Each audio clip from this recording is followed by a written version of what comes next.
로마서 우리 12장 1절로 2절의 말씀을 가지고 한 3주 동안 우리가 살펴보았습니다. 로마서 12장 1절 2절은 매우 귀중합니다. 우리의 삶을, 우리의 몸을 하나님이 기뻐하시는 그런 산제물로 드리는, 이것이 너희의 영적 예배다. 그래서 주일날 예배 공간에서의 이런 공간적 예배가 아니고 예배를 마친 순간부터 또 다른 삶의 한 주간의 예배, 우리의 몸으로 우리의 삶을 드려야 하는 예배, 이것이 우리의 삶의 전체를 바꾸는 굉장히 중요한 개념이 되겠습니다. 특별히 우리는 이 세대를 본받지 말고 또 마음을 새롭게 함으로 날마다 변화를 받아 하나님의 기뻐하시고 선하시고 온전하신 뜻을 이렇게 찾아가는 이런 작업, 이런 것들을 우리가 구체화시키는 작업이 오늘 3절부터 이제 진행이 되겠습니다. 오늘 3절부터 우리에게 메시지의 출발점이 뭐냐면 공동체를 주제로 가지고 옵니다. 이제 구원받은 백성이 우리의 구원을 받은 그 구원의 삶을 실현하는 현장이 어딘가 하면 공동체라는 것입니다. 교회라고 하는 개념을 우리 공동체라는 개념으로 좀 우리가 생각해 볼 수가 있습니다. 그리스도인의 삶의 새로운 방식을 교회라고 하는 이 공동체 안에서 이제 시작하고 배워가는 것입니다.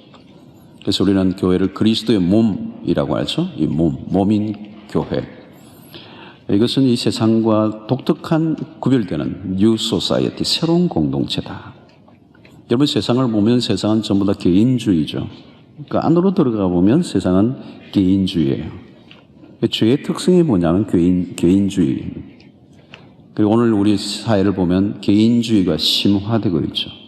앞으로도 계속 심화될 것입니다. 우리가 오늘 우울증이다, 자살이다, 많은 사회적 폐해들을 들여다보면 그 안에는 뭐가 있습니까? 개인주의가 있습니다. 이런 세상이 추구하는 개인주의와 반하여 하나님의 구원받은 백성들은 공동체로 볼 것입니다. 성경은 계속해서 개인을 다루지 않고 공동체로 부르고 있습니다. 이스라엘이라고 하는 공동체를 불렀던 것처럼 하나님의 교회라고 하는 공동체로 우리를 불러주셔. 예수를 믿는 순간부터 우리는 공동체 안으로 들어가서 사람들과 함께 하며 나아가는 것입니다. 그래서 바울은 교회를 그리스도의 몸이라고 얘기할 때 그 몸이라고 하는 것은 손가락, 발가락, 온 지체가 다 모여진 통합된 것을 몸이라고 그러지, 독립된 하나의 손가락을 가지고 몸이라고 얘기하지 않는 것처럼 우리는 예수 믿는 순간 우리는 그리스도의 몸 안에 들어오고 공동체의 일원이 되고, 공동체와 분리된 신앙생활은 성경에서 얘기를 하고 있지 않아요. 어떤 면에서 공동체 안으로 들어간다는 것은 우리에게 좀 부담스러운 일입니다. 사실 편안하게 이렇게 사람들과 같이 함께 하지 않고 교회를 다니는 것이 편안할 수는 있어요. 낯선 사람들 안으로 들어가서 함께 교제를 나눈다는 것은 굉장히 까다로운 일이고 복잡한 일이고 때로는 등에 식은땀이 나고 때로는 피곤한 일이 될 수가 있습니다. 나와 다른 사람들과 함께 한다는 것, 이 공동체를 이루어간다는 것 힘들기 때문에 사람들은 가급적 거리를 두고 신앙생활을 하고자 하는 은둔형 그리스도인이 많아져 가고 있습니다. 그러나 문제는 우리의 공동체 안에서 관계를 떠나서 우리의 신앙생활이 과연 가능한가? 성경은 그것이 불가능하다고 얘기하는 것이죠. 이 공동체 안에서 우리는 신앙이 자라가고 또 우리를 변화시키고 그 공동체 안에서 놀라운 축복을 경험하게 하십니다. 자, 그러면 이 건강한 공동체를 세워나가는 것이 오늘 시대 또 하나님 우리에게 주신 독특한 축복이요 또 선물이라고 한다면 이 공동체의 건강한 관계를 어떻게 세워갈 것인지, 이 부분에 대해서 오늘 굉장히 중요한 하나의 해답을 오늘 3절이 해주고 있습니다.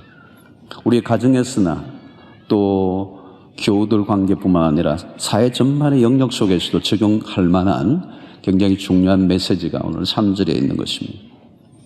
우리가 다른 사람들과 관계를 맺어가면서 어떻게 건강한 공동체를 이루어갈 수 있는가? 바울은 어떤 방법론을 얘기하지 않고 첫 번째 우리에게 말씀하는 것은, 가장 중요한 것은 자기 이해, 건강한 자기 인식이 필요하다고 말합니다. 내가 누구인가를 알아야 된다는 거야. 내가 누구인가.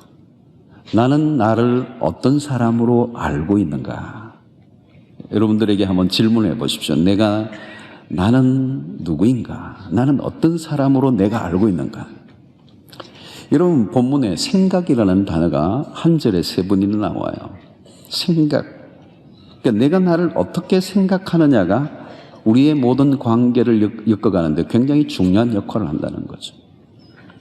여러분, 세상에서 일어나는 혼란과 갈등의 원인을 살펴보면 사실은 자기 오해에서부터 출발합니다. 우리는 어떤 관계에 갈등이 일어나면 상대의 문제라고 생각할지 모르지만 사실은 자기 이해의 부족에서 오는 경우가 많아요. 자기가 누구인지를 잘 모르는 거예요. 내가 나를 모르면 여러분, 다른 사람을 어떻게 또 이해할 수가 있겠어요? 내가 나를 모르는데 다른 사람을 더 모르죠, 여러분. 그래서 우리의 관계 모든 걸림돌은 바로 여기에 있습니다. 그래서 건강한 관계를 위해서 가장 우선되는 게 뭐냐? 내가 누구인지를 바로 아는 것입니다.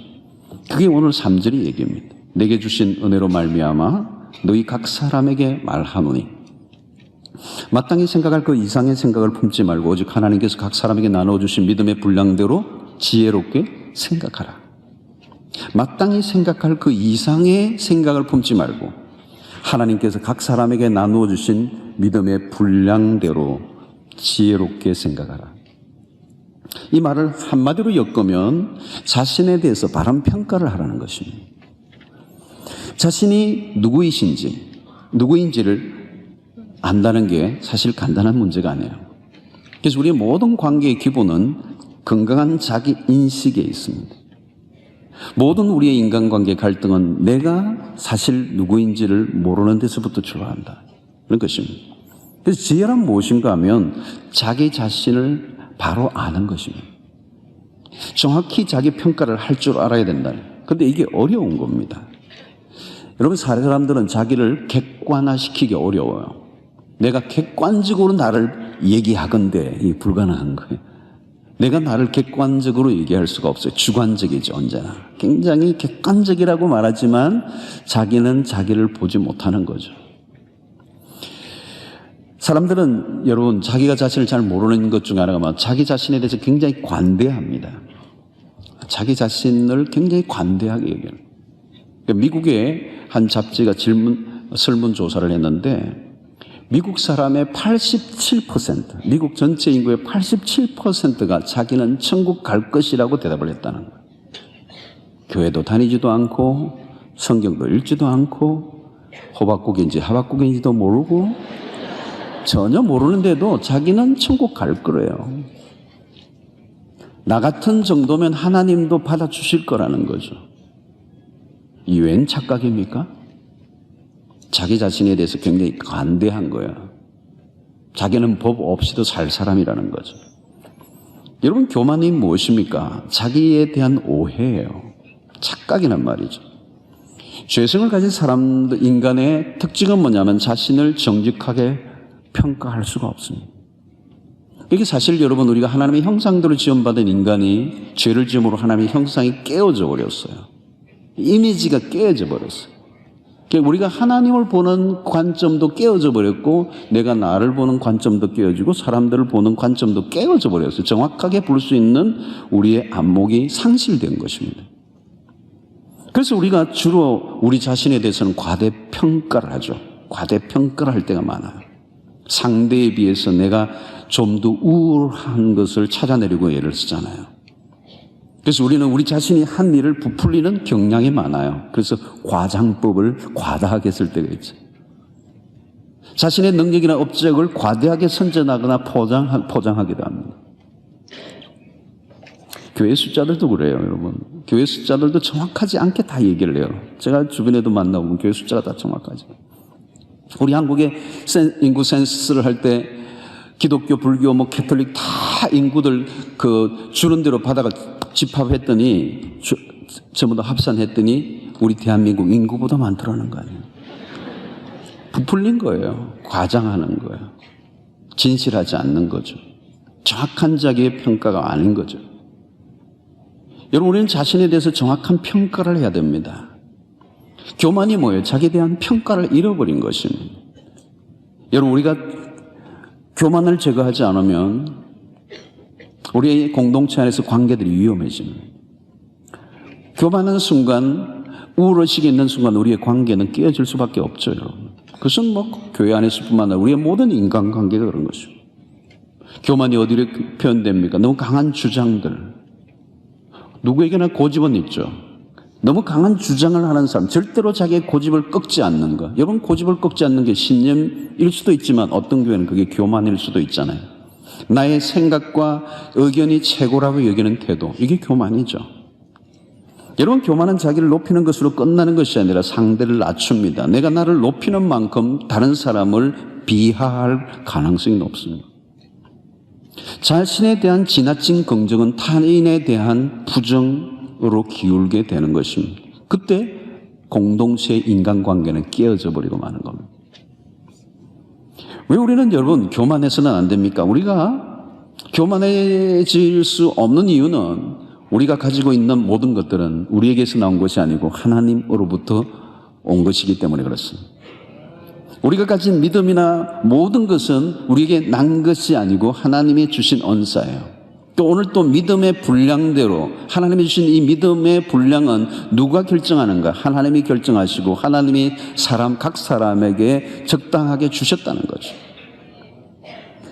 그래서 야고보서 1장 17절에 이런 말씀을 합니다. 온갖 좋은 은사와 온전한 선물이 다 위로부터 빛들의 아버지로부터 내려온다 그랬어요. 여러분, 온갖 좋은 은사들, 온갖 좋은 은사들은 다 위로부터, 온전한 선물이 다 위로부터. 오늘 여러분 내가 가지고 있는 어떤 것도 그게 나로부터 시작된 게 하나님이 주신 거란 말이에요. 언제 우리가 교만이 옵니까? 내가 가진 것들이 나에게서 나온 것으로 착각할 때입니다. 은사는 하나님이 주신 거잖아요. 우리가 노력해서 쟁취한 게 아니고 내가 잘나서 주어진 게 아니고 전적으로 하나님의 일방적인 선물일 뿐입니다. 하나님이 거두가시면 꽃이에요, 여러분. 교만할 이유가 없는 거죠. 그래서 은혜에 대한 망각증이 교만을 불러오는 것입니다. 자, 여러분, 우리의 자신에 대한 정확한 평가를 해야 우리가 인간관계를 풀어나가야 하는데 우리의 자신에 대한 정확한 평가를 어떻게 할 수 있느냐? 이것은 하나님 안에서 가능합니다. 우리가 하나님을 만나기 전에는 우리 자신을 정확하게 볼 수가 없습니다. 그래서 우리는 신앙에 대단히 중요한 두 가지 주제가 있는데 첫째는 하나님이 누구이신지를 아는 것과 두 번째는 내가 누구인가를 아는 것입니다. 아마 우리 일평생 동안 끊임없이 해야 될 두 가지 작업이 있다면 하나님이 누구인가, 그 다음에 내가 누구인가. 이 두 가지 거대한 명제를 끊임없이 탐구해 나가는 과정을 통하여 하나님을 발견하고 그 하나님 안에서 나 자신을 발견해 나가는 여행. 여기 중요한 건 첫 번째예요. 하나님이 누구이신지를 알아가는 경험이 없으면 하나님을 발견하지 않으면 결단코 나라고 하는 존재는 알 길이 없는 것입니다. 그래서 우리는 나를 알고 싶으면 끊임없이 나를 만드신 그 하나님에 대한 스타디, 끊임없이 하나님을 배워나가는 그 경험, 하나님이 누구이신지를 알아가게 될 때 자연스럽게 나라고 하는 존재가 누구인지를 알게 되고 그때 우리는 비로소 겸손할 수가 있는 거죠. 여러분, 구원이 우리에게 주시는 축복이 뭐냐면 나를 보는 시각의 변화가 일어나는 것입니다. 위대한 발견이죠. 위대한 자기 발견. 여기에서부터 새로운 삶이 출발되는데 중요한 것은 하나님이 나를 바라보시는 시각으로 나를 바라보는 것. 이게 객관성을 가진 정확한 자기에 대한 이해라고 볼 수가 있어요. 하나님이 나를 어떻게 바라보시느냐, 이게 중요하다는 거죠. 다른 사람이 아니면 내가 나를 어떻게 보는가는 중요하지 않아요. 하나님이 나를 어떻게 보시느냐. 그래서 그 하나님이 나를 바라보시는 그 시각으로 나를 바라볼 줄 아는 것. 이때 우리의 삶에 거듭남, 변화가 일어나는 거예요. 그 복음이 주는 축복이 뭐냐면 예수 그리스도의 십자가 부활의 복음을 통하여 우리에게 주는 놀라운 축복은 그 복음을 경험하고 나니까 그 복음을 통하여 우리에게 새로운 하나님의 시각을 통해서 나를 바라볼 수 있는 눈이 열리는 거예요. 이 복음을 통하여 우리가 주는 메시지는 뭡니까? 복음은 하나님이 우리를 사랑하사 구원해 내신 거 아니에요. 그 아들 예수 그리스도 독생자를 주시기까지 하시면서 우리를 건져주시고 하나님의 자녀를 삼아주신 이 복음의 놀라운 소식을 듣고 그 복음 안에서 우리의 자신을 바라보면 하나님 앞에서 우리가 얼마나 귀중한 존재인가를 깨닫는 거죠. 여러분, 하나님이 아들을 죽게 하시면서까지 우리를 구원해 내실 만큼 우리는 하나님 안에서 귀중한 존재들이에요. 이 복음이 우리에게 주는 놀라운 축복입니다. 그래서 저는 그런 경험을 참 많이 했어요. 복음을 막 선포를 했는데 얼굴이 막 살아나는 거예요. 왜? 그 복음을 통하여 우리에게 주는 메시지가, 하나님이 우리를 향하여 주시는 메시지가 너가 얼마나 나에게 귀중한 존재인지 아느냐. 내가 하나밖에 없는 아들을 죽게 할 만큼 내가 너를 사랑한다라고 하는 이 메시지를 복음을 통하여 들을 때 나를 바라보는 내 시각이 완전히 바뀌게 되는 것이죠. 여러분, 오늘 우리는 누구와 비교에 의해서 평가를 받아야 할 존재들이 아니야. 우리는 그동안 끊임없이 비교를 통하여 우리는 우리 자신을 바라보았어요. 다른 사람들의 관계 속에서 나를 늘 바라보았어요. 그래서 끊임없이 비교를 당하고 비교하며 열등감과 우울 사이에 오고 가는, 여러분, 우울의식도 열등감의 다른 면이에요. 그 사람들은 끊임없이 우울과 열등감을 오르락내리면서 행불행을 겪으며 살아가는 거죠. 그러나 여러분, 우리가 복음 안에 들어가면 하나님의 시각에서 나를 바라볼 때 하나님이 당신이 우리를 위하여 모든 것을 바치실 만큼 사랑하셨던 그 하나님의 시각으로 우리를 바라보는 이 변화가 일어나면 이제 다른 사람들과 비교 평가를 통하여 나 자신을 바라보지 않아요. 하나님이 나를 얼마나 사랑하시듯이 나도 나를 사랑할 수 있는 은혜가 있게 되는 거죠. 여러분, 복음을 경험하면 내가 얼마나 귀중한 존재인가를 깨닫게 되는 것입니다. 여러분, 주님께서 그렇게 말씀하잖아요. 내 이웃을 내 몸과 같이 사랑하라. 여러분, 이웃을 그냥 사랑하지 않고 내 몸과 같이 사랑하라. 근데 여러분, 이게 전제가 뭐예요? 내 몸을 사랑하는 사람만이 내 이웃을 내 몸과 같이 사랑할 수가 있는 거죠. 내가 내 몸을 사랑하지 않는다면, 내가 나를 진정으로 사랑하지 않는다면 나는 다른 이웃을 사랑할 수가 없는 거예요. 오늘 그러므로 복음 안에서 나 자신을 새롭게 바라보는 새로운 시각이 열렸을 때 우리는 비로소 하나님이 나를 사랑한 것처럼, 그래서 그 사랑한 나를 내가 사랑하고 그리고 그 사랑으로 다른 사람을 사랑할 수 있는 거예요. 그러면 여기 가장 중요한 선행되는 조건이 뭐냐면 먼저 나를 진정으로 사랑하는 경험이 필요해요. 그게 복음 안에서 하나님이 나를 얼마나 사랑하셨는지를 깨닫는 그 경험이 있게 될 때 우리 안에 뭐가 생기느냐 하면 건강한 자존감이 생기는 거예요. 여러분, 이 자존감과 자신감이라는 말은 전혀 달라요. 자존심, 이건 별로 안 좋은 거예요. 자존심, 이 병든 자기애라고 말해요. 자아중심적, 하나님이 없는 자아중심적 자기애.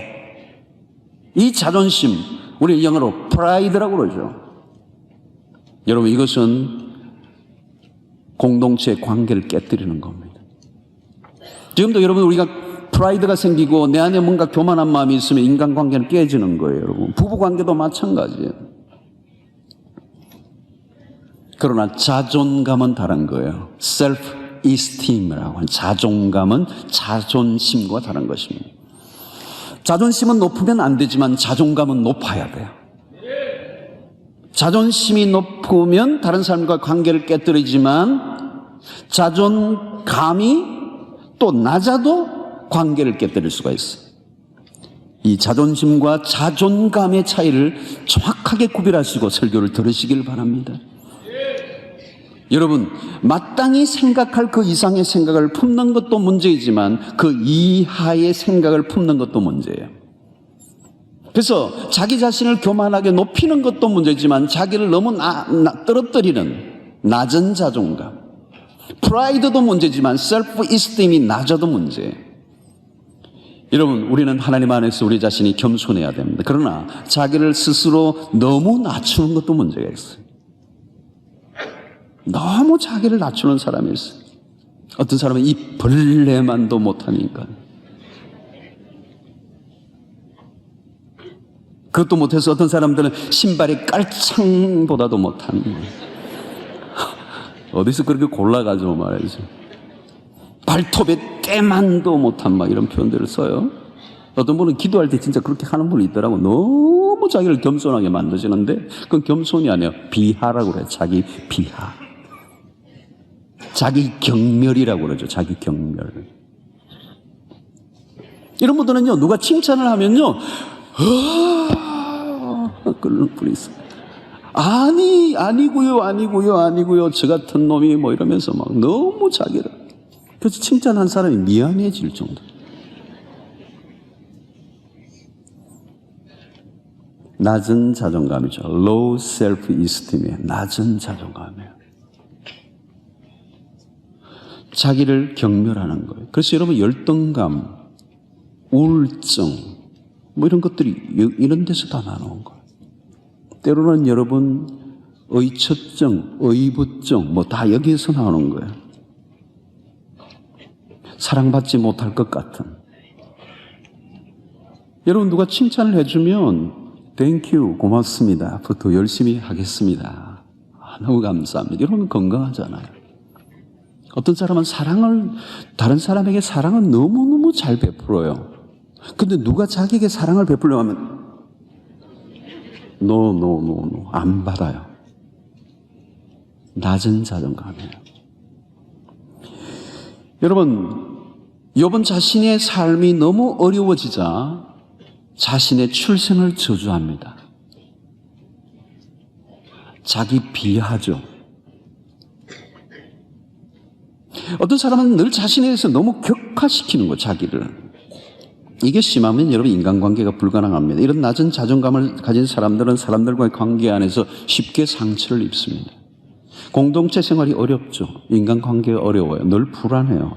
자신이 정당한 평가를 받지 못할 것에 대한 두려움을 갖습니다. 어떤 사람은 교회에서 봉사를 열심히 해요. 희생도 해요. 희생적 삶을 살아요. 그런데 그 뒷면에는 뭐냐면 불안함이 있어요.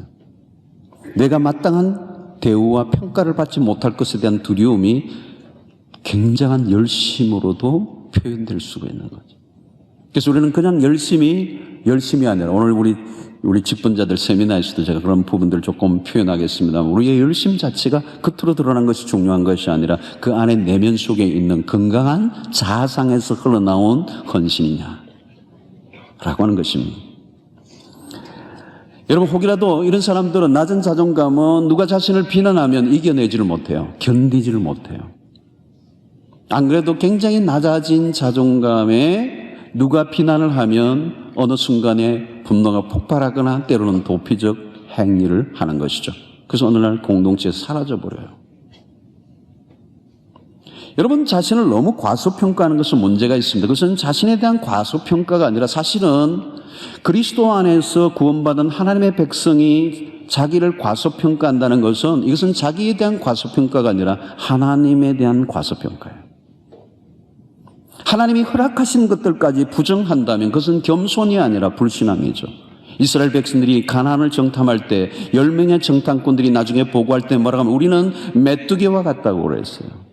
메뚜기 신드롬에 빠집니다. 그들은 자신을 비하합니다.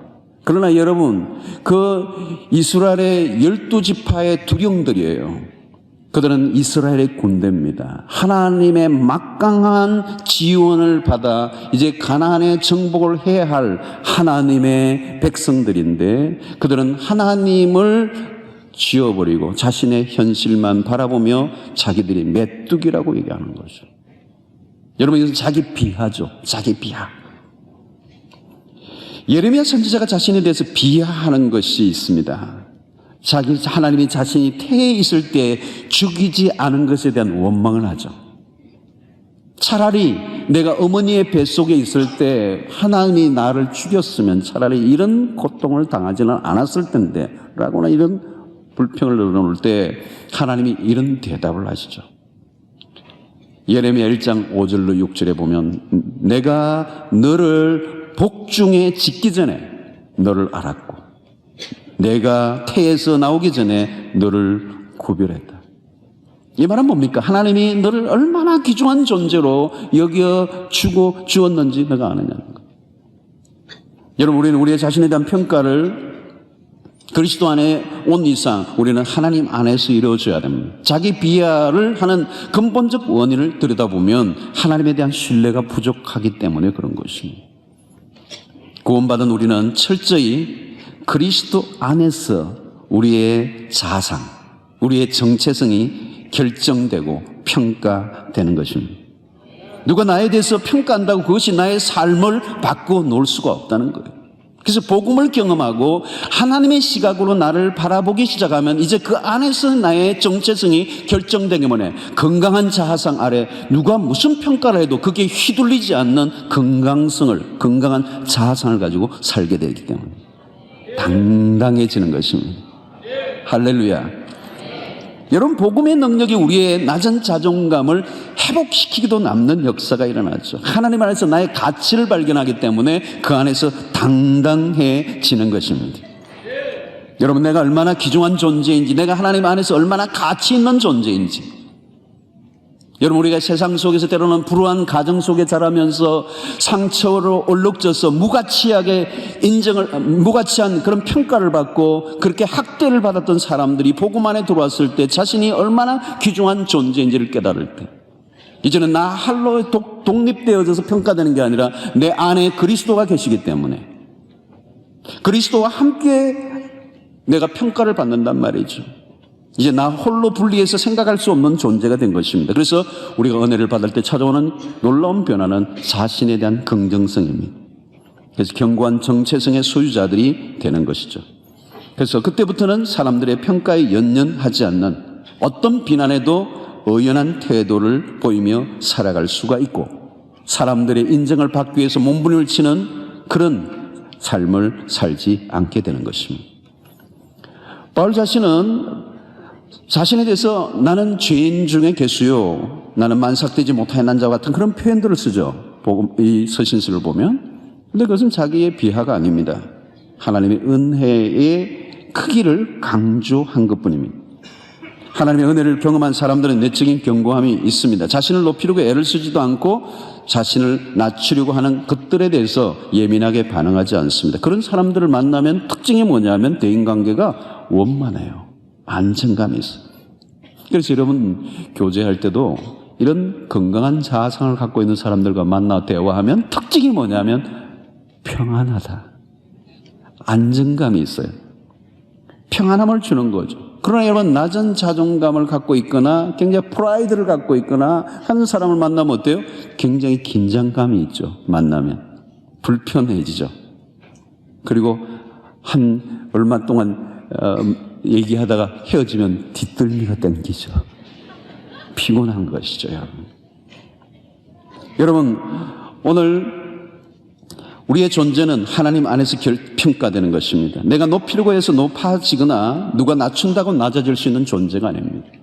복음이 강력하게 우리 안에 자리 잡고 있는 사람들의 특징이 뭐냐면 어떤 사람들의 말에 그렇게 휘둘리지 않는다는 거. 왜? 하나님의 그 놀라운 은혜가 나를 사로잡고 있기 때문에. 그 안에서 내 존재가 결정되어 있기 때문에 그 안에 견고함이 있기 때문에 어떤 사람들의 평가에 내가 연연하지 않는 그걸 우리는 건강한 자아상이라고 얘기하는 것입니다. 여러분 다른 사람들의 평판, 칭찬, 비난 그건요 지나가는 거거든요. 우리는 하나님 안에서 충분히 사랑을 받았고 충분히 인정을 받은 존재들이에요. 그래서 우리는 중요한 것이 하나님의 관점에서 나를 바라보는 시각이 필요합니다. 관점이에요. 그래서 여러분 우리가 12장 1절 2절에서 계속 했던 것처럼 마음을 새롭게 함으로 변화를 받는 이런 과정들, 이 마음을 새롭게 하는 것들이 뭡니까? 생각의 변화예요. 끊임없이 구원받은 백성들의 변화는 생각의 변화, 내면의 변화, 사고의 변화, 관점의 변화. 그 생각의 변화가 결국 뭡니까? 자기 자신을 바라보는 관점의 변화가 일어난 거예요. 전에는 나를 잘못된 왜곡된 관점에서 나를 바라보고 평가했습니다.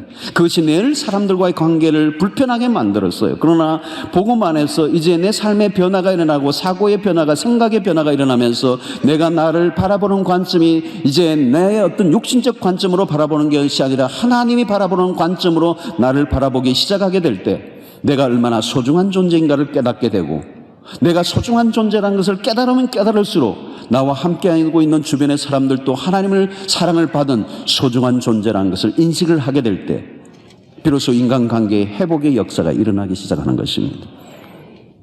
여러분, 우리는 모두가 존귀한 주의 백성들이에요. 하나님의 걸작품들이에요. 우리 모두는 충분히 사랑받을 만한 존재들이요, 하나님이 우리를 사랑하셨어. 그래서 로마서 1장부터 우리가 11장까지 계속 우리가 살펴보는 가운데 우리가 발견했던 것은 뭡니까? 하나님이 우리를 너무도 사랑하신다는 것. 로마서 5장에서 우리가 하나님과 원수 되었을 때, 그리고 하나님과 이렇게 연약한 상태에 있을 때 도무지 하나님의 사랑을 받을 수 없는 우리를 위하여 하나님이 아들을 우리에게 죽게 하심으로 하나님이 우리에 대한 사랑을 확증해 주시고, 자기 아들을 아끼지 아니하시고 우리 모든 사람을 내어놓어 주신 그 하나님의 사랑이 우리에게 있다는 사실을 깨달았기 때문에 이제 우리는 그 안에서 우리의 자신을 평가할 줄 아는 건강성, 에베소서 2장 10절의 말씀처럼 우리는 그의 만드신 바라, 영어 역본에 의하면 마스터피스라, 걸작품이라. 이런 우리가 잘 아는 것처럼 걸작품이라고 하는 것은 이 시가를 표현할 수가 없는 거예요. 레오나르도 다빈치의 작품을 어떻게 돈으로 환산할 수가 있겠어요? 오늘 우리를 하나님의 위대한 걸작품으로 다시 빚어내신 그리스도의 복음 안에서 우리를 그렇게 기가 막힌 고가에 평가할 수 없는 대단한 하나님의 작품들로 우리를 바라보시고 있단 말이죠. 창세기 하나님이 천지를 창조하셨을 때 마지막 날 인간을 지으시고 참 좋았더라고 말씀하셨던 것처럼 그 창조의 회복을 예수 그리스도 안에서 우리를 회복시켜 주셨기 때문에 그 복음 안에서 이제 나를 긍정적으로 바라보기 시작하고, 그래서 내가 나를 사랑하고 그리고 내가 나를 사랑하듯이 또 다른 사람을 사랑할 수 있는 이런 열린 마음이 시작될 때 우리는 공동체의 삶이 시작이 되는 것입니다. 그래서 바울은 우리에게 어떤 권면을 하고 있습니까? 하나님이 나를 바라보시는 수준만큼만 나를 바라보라는 거예요. 그게 건강한 객관성이에요. 다른 사람과 비교하지 말라는 거예요.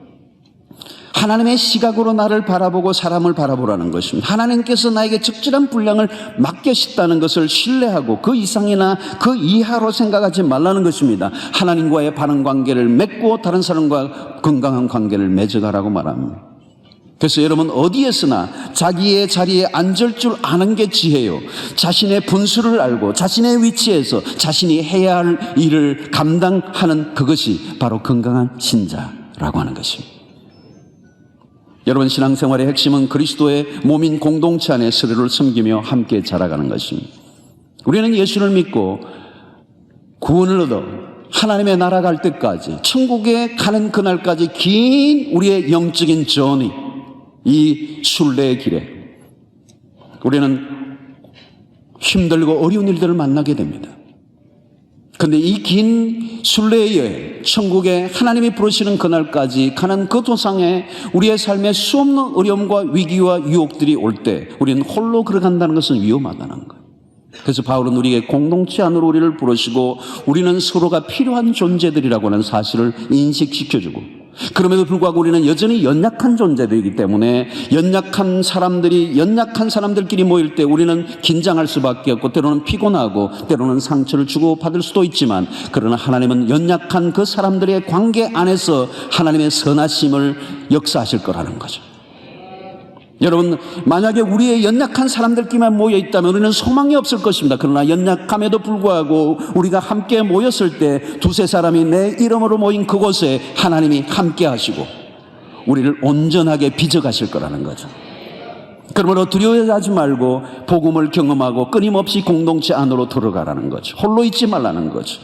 어떤 사람은 내가 홀로 그냥 조용히 교회를 다니는 것이 안전하다고 생각할지 모르지만 하나님 공동체와 거리가 멀어질수록 그것은 우리의 삶의 위험한 선택이에요.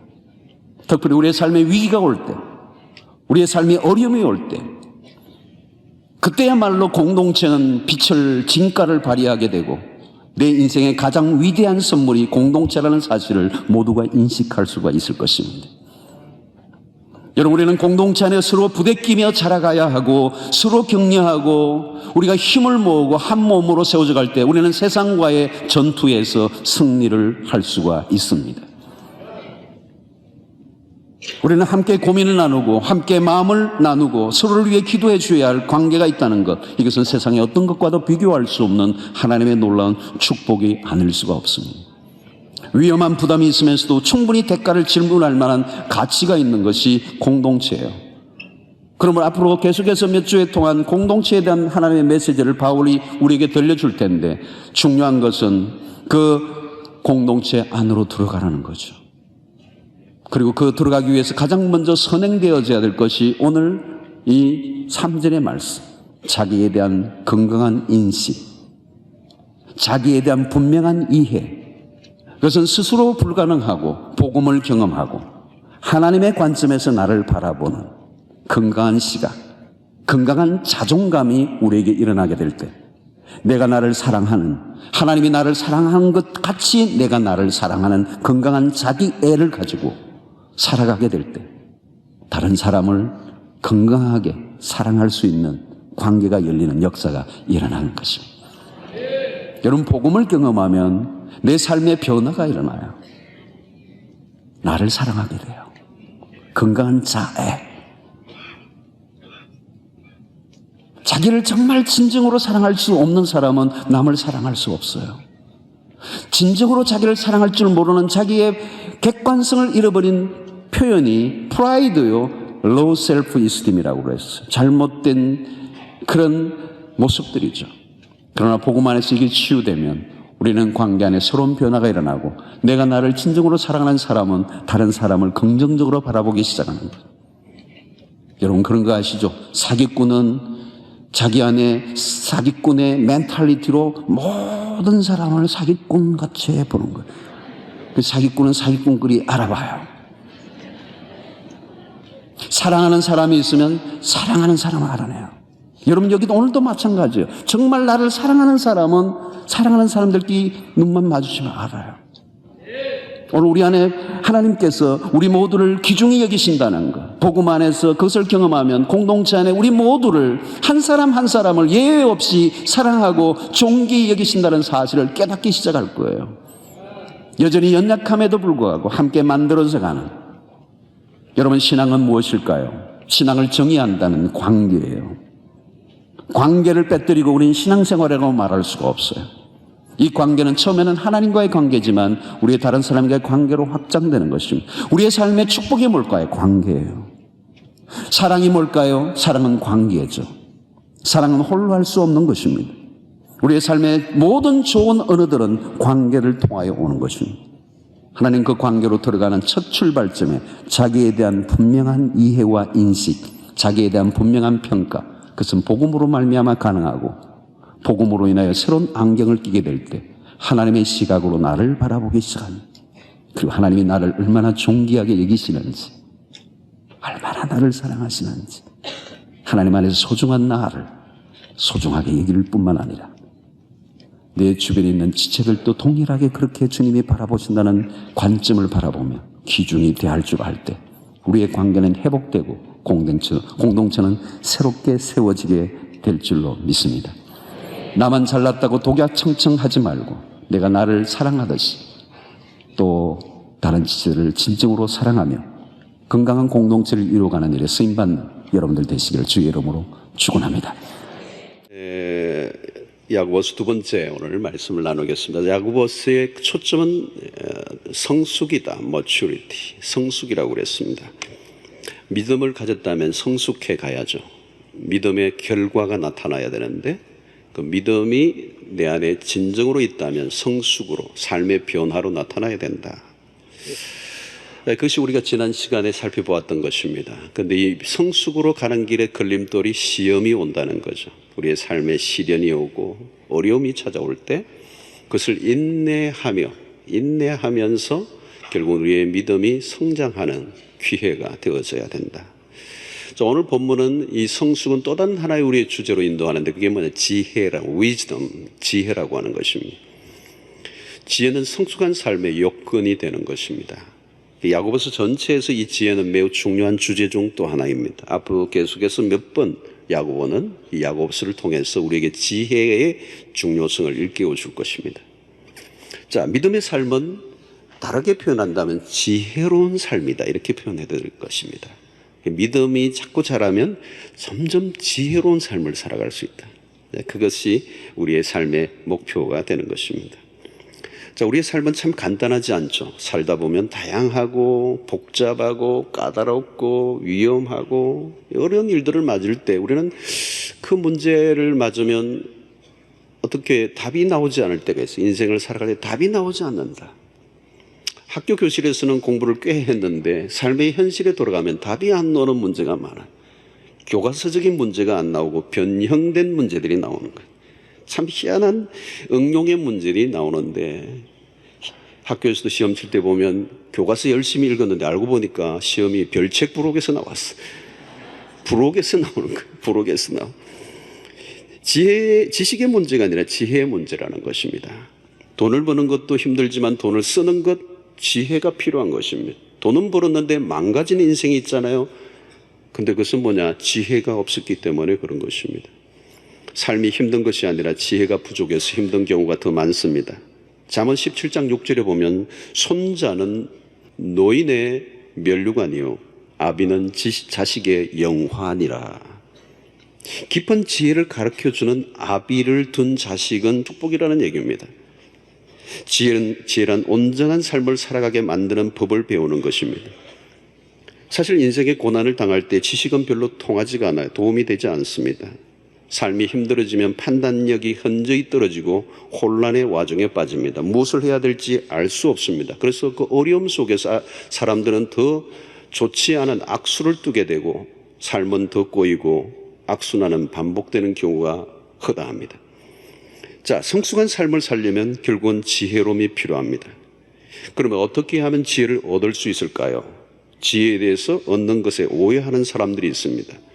사람이 수양을 하면 지혜를 얻을 수 있다고 생각하는 사람들이 있어요. 우리 동양적 이 방식에서 수양을 많이 하면, 다르게 표현하면 돌을 닦으면, 물론 우리의 동양 고전, 이 공자나 노자나 이런 사상을 통해서 또 우리 명심보감이나 이런 것들을 통해서 우리는 삶의 지혜를 얻을 수 있습니다. 심오한 부분이 있습니다.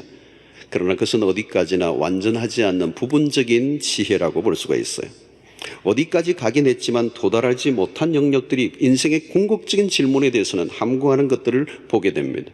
결국은 인간이 아무리 돌을 닦고 수양을 해도 인간의 지혜는 한계를 가질 수밖에 없습니다. 결국 야고보서에서는 뭘 다루느냐면 땅에서 난 지혜와 위로부터 난 지혜를 엄격하게 구분하고 있다는 것입니다.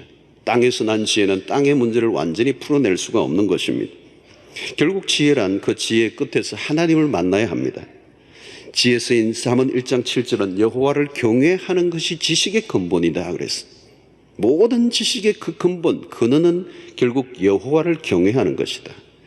지혜가 하나님에게로 데려다 주어야 진짜 지혜가 되는 것이죠.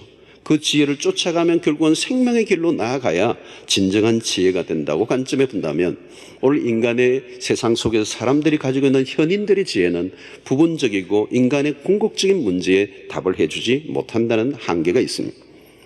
어떤 사람은 경험을 많이 하면 지혜가 오는 줄로 착각합니다. 그러나 경험을 쌓아야 지혜를 얻을 수 있다면 대부분의 인생은 일평생 다 살아보고 난 다음에 지혜를 얻으면 그 지혜는 무슨 의미가 있겠습니까? 내가 경험한 것만으로 지혜를 얻을 수 있다면 세상에 수없는 다양한 것들을 우리가 살아가면서 무슨 재주로 다 경험을 해볼 수가 있겠습니까? 좋은 일은 경험을 해보는 것은 좋지만 좋지 않은 것들도 어떻게 다 경험을 해보겠습니까? 결국은 경험을 통하여 얻는 지혜도 한계를 가질 수밖에 없는 것입니다. 또 부모가 가졌던 그 좋은 경험이 자녀들에게 전수되지 않는다는 것도 문제가 있어요. 한 생애 동안에 살았던 그 풍부한 그 지혜를 자식이 물려만 받을 수 있다면 얼마나 멋있을까요? 그런데 이것은 역사 속에 전수되지 않았던 게 분명합니다. 그 자식은 또 실수를 반복하게 되고 그 반복하게 된 한을 품고 자식에게 또 물려주지만 자식은 또다시 실패하며 경험하게 되는 것이 인류 역사의 되돌입니다. 자, 지식이 많으면 지혜가 생기나요? 지혜와 지식은 다른 것입니다. 지식을 운용하는 능력이 지혜죠.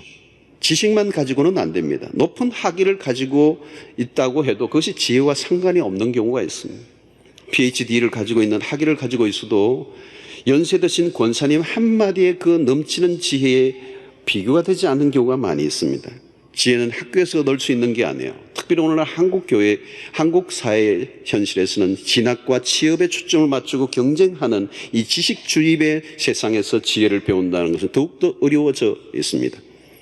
모세가 애굽의 궁궐에서 당대 최고의 궁중 학문을 섭렵했지만 사람을 죽이고 결국은 도망자 신사가 되고 말았습니다. 그는 최고의 학문의 끝이 뭐예요? 사람을 죽이는 거였습니다. 학교는 지식과 정보를 제공해 줄 뿐입니다. IQ가 높고 성공한 사람인데도 미련한 행동을 하는 경우를 우리는 종종 목격합니다. 의의 없는 행동을 하는 거죠. 금방 드러날 거짓말을 하는 거죠. 지혜가 없는 지식은 결국은 사람을 악하게 만들 뿐인 것입니다. 잡범으로 감옥에 있던 사람을 교육시켜 내보내었더니 나중에 다시 감옥에 돌아왔는데 알고 보니까 잡범은 아니고 이제는 공문서 위조범으로 돌아온 거예요. IQ는 높은데 미련한 사람들이 있어. 아는 것은 많은데 인생을 엉망진창으로 만들어버린 사람들이 있습니다. 성공을 위해 달려가는데 왜 성공해야 되는지를 알지 못하는 사람들, 돈을 벌려고만 하는 사람들. 지혜란 공부와 때로는 경험과 개인적 수양만으로는 결코 얻을 수 없다는 것을 말합니다. 자, 지혜를 그러면 어떻게 구해요? 어디에 구해야 합니까? 오늘 성경은 하나님께 구해야 된다. 왜? 하나님은 지혜의 근원이 되시기 때문입니다. 세상으로부터 지혜가 오는 게 아니에요. 하나님으로부터 온다는 것입니다. 인간은 지혜를 갈망합니다. 창세기 3장에 보면 뱀이 하와를 유혹하는 장면이 나오죠. 뱀이 하와에게 뭐라고 말합니까? 5절에 보면 너희가 그것을 먹는 날에는 너희 눈이 밝아져 하나님과 같이 되고 선악을 알 줄 하나님이 아심이라. 그 이야기를 듣고 난 뒤 여자가 나무를 보았는데 어떻게 보여줬습니까? 여자가 그 나무를 본 적 먹음직도 하고 보암직도 하고 지혜롭게 할 만큼 탐스럽기도 한 나무인지라. 지혜롭게 할 만큼 탐스럽기도 한 나무인지라. 여자가 그 열매를 따먹고 자기와 함께 있는 남편에게도 주매 그도 먹은지라. 하와는 지혜롭기를 원했습니다.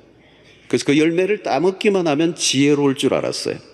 그러나 따먹고 난 뒤 결과는 재앙이었습니다.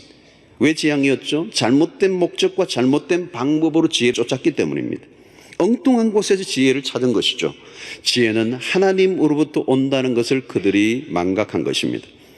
하나님으로부터 온 지혜는 사망이 아니라 생명을 가져다 줍니다. 하나님으로부터 온 지혜는 화가 아니라 복을 가져다 주게 되는 것입니다. 자, 그러면 누가 이 지혜를 구하는 것입니까? 지혜를 누가 구한다는 것이죠? 첫 번째는 지혜의 귀중함을 아는 사람들이. 그가 무엇을 구하고 있는가를 보면 그 사람의 수준이 드러납니다. 잠언 3장을 보면 지혜를 얻은 자와 명철을 얻은 자는 복이 있나니 이는 지혜를 얻은 것이 은을 얻는 것보다 낫고 그 이익이 정금보다 나음이니라. 지혜는 진주보다 귀하니 내가 사모하는 모든 것으로도 이에 비교할 수 없도다 그랬어요. 여러분, 솔로몬은 지혜의 귀중성을 뼈저리게 깨달은 사람이에요. 그래서 오늘 잠언을 기록한 이 솔로몬이 한 말이에요. 지혜가 얼마나 귀중한지, 은, 금, 진주보다 더 귀하고 어떤 것과도 지혜를 비교할 수 없다. 여러분, 이것은 솔로몬이 삶을 통하여 체득된 진리였습니다. 은도 좋고 금도 좋고 하지만 지혜와 견줄 수 없다는 것입니다. 여러분, 오늘날보다 고대 사회가 훨씬 더 지혜로움의 귀중함을 더 많이 알고 추구했던 것을 우리가 알 수 있습니다. 고기를 잡아주지 않고 고기를 잡는 법을 가르쳐주는 것, 그게 지혜를 가르쳐주는 것입니다. 자식에게 유산을 물려주지 않아도 지혜를 가르쳐주는 것으로 충분하다는 것이죠. 솔로몬이 1000번제를 드린 후 하나님께서 솔로몬에게 선택의 자유를 주셨을 때 놀랍게도 그는 단 한 가지를 구했습니다. 그게 뭐예요? 지혜를 구했습니다. 그가 얻을 수 있는 수없는 자유, 그 선택의 권한이 주어졌을 때 그가 하나님 앞에 구한 것은 딱 하나예요. 지혜를 주십시오. 여러분 요즘은 어떻습니까? 많은 사람들은 지혜의 귀중함을 모릅니다. 기술과 지식을 찾고 빠른 성공을 위한 방법을 습득하는 일에 관심을 갖고 있습니다. 어려움이 오면 우선 벗어나는 것을 구하는 거죠. 삶이 근시안적입니다. 당장의 현실적 이익을 추구하는데 혈안이 되어 있는 것이죠. 그러니까 결국 멀리 보지를 못하는 겁니다. 우리 한국 사회에 늘 우리가 즐겨 쓰는 말이 대박이다, 대박이다, 대박이다. 어떤 집은 아이 이름까지도 대박이라고 짓는데 대박을 너무 좋아하는 거예요. 당장 끝을 보려고 하는 이 방법에 몰두한 책들이 아주 인기가 높아요. 눈앞의 실리와 빠른 처세술에 능한 사람들은 지혜에 관심이 없어요. 당장 주식이 올라가고 급락하는 것에만 촉곡을 간두세우고 살아가는 사람들에게 지혜라고 하는 것은 전혀 관심이 없는, 흥미롭지 않은 주제인 것입니다. 그러나 여러분, 지혜는 당장 눈에 보이는 결과를 얻지 못하게 할지 모르지만 결국은 승리의 길로 인도하는 것이 지혜예요. 지혜는 멀리 보게 하는 것입니다. 지혜는 하나님의 관점으로 사건을 바라보게 하는 것입니다. 삶이 어려워도 지혜를 가지면 얼마든지 이겨낼 수 있습니다. 지혜는 돌아가는 길처럼 보이지만 사실은 궁극적으로는 승리로 이끌어주는 길을 제시해 주는 것입니다. 야삽하는 사람들의 눈에는 이 지혜로운 자의 삶은 미련하게 보일 수 있어요. 여러분, 십자가의 길이 그랬어요. 미련하게 보였어요. 그러나 그 십자가는 하나님의 지혜요 모든 사람들을 구원하는 하나님의 능력이 된 것입니다. 여러분들이 오늘 들고 있는 이 성경책은 참으로 은금과 비교가 되지 않아요. 값으로 따질 수 없는, 어떤 분은 금덩어리라도 이 정도 금덩어리 하나 생기면 참 좋겠다 이런 분이 계실지 모르겠어요. 여러분, 이건 금덩어리보다 더한 거예요. 금광이에요. 금광. 끝도 없는 금광. 채굴하고 채굴해도 끊임없이 하나님의 지혜의 보고가 이 말씀 안에 담겨 있는 줄로 믿습니다. 여러분, 이 성경은 엄청난 걸 여러분들 들고 계시는 거예요. 금강이에요. 금강. 이 안에 지혜가 있어요. 없는 게 없어요. 없는 게. 여러분들이 찾고 있는 거 진짜예요. 다 있어요. 사업하시는 분들 돈 잘 버는 법 여기 있어요. 여러분. 물론 돈 잘 벌려고 성경을 보면 안 보여요. 그러나 성경을 읽고 묵상하고 이 성경에 대해서 관심을 가지면 거기에서 흘러나온 지혜는 돈 버는 정도가 아니죠. 인생 자체를 어떻게 풍성하게 살아가는가를 다 가르쳐줘. 우리의 삶의 모든 로드맵이 여기가 있어요. 우리 인생의 길이 있어요. 여러분, 우리 인생에 없는 길이 없어요. 아무리 힘들고 어려운 삶을 만나도 하나님이 이 말씀 안에서 우리에게 길을 내시는 하나님. 이스라엘 백성들이 광야에 길을 내셨던 하나님이세요. 오늘 또 하나님의 말씀을 보면 그 진리가 우리 안에 깨뜨려질 때 하나님 우리 인생에 맡겼던 길을 뻥 뚫어주시는 역사가 이 말씀의 지혜 안에서 가능한 줄로 믿습니다. 이 말씀이 금, 은, 진주보다 더 귀하고 어떤 것과도 비교할 수 없다라고는 이 솔로몬의 이 깨달음이 오늘 우리에게도 다가올 때 우리는 하나님께 지혜를 구하게 될 줄로 믿습니다. 여러분, 하늘의 지혜는 땅의 지혜와 비교가 안 되는 거예요. 압도적으로 능가하는 것입니다. 자, 또 누가 지혜를 구합니까? 첫 번째는 지혜가 귀중한 줄 아는 사람이 지혜를 구해요. 두 번째는 지혜의 부족을 느끼는 사람이 지혜를 구하게 되어 있습니다. 오늘 본문이 그러잖아요. 너희 중에 누구든지 지혜가 부족하거든 그랬어요. 누구든지 지혜가 부족하거든 후히 주시고 꾸짖지 아니하시는 하나님께 구하라. 누가 구해요? 내가 지혜가 부족하다는 걸 느끼는 사람이에요. 여러분, 지혜가 부족하지 않는 사람이 어디 있습니까? 문제는 지혜의 부족을 느끼지 못하는 게 문제예요.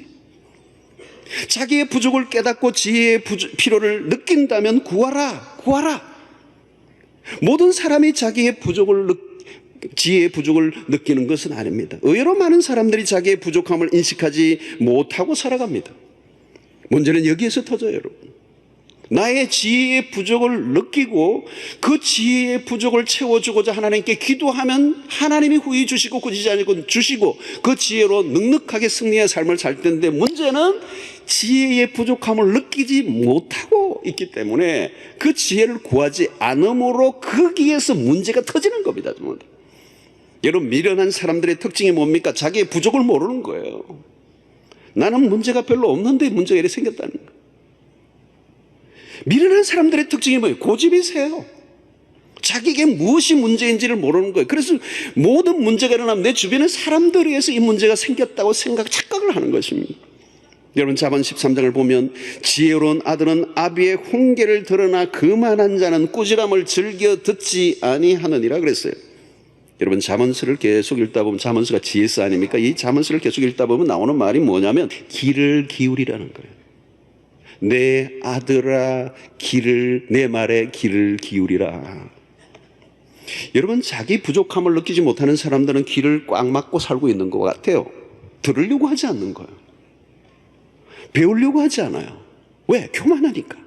다 아니까. 똑똑하니까. 난 괜찮다는 거죠. 자기 부족을 느끼지 못하는 것입니다.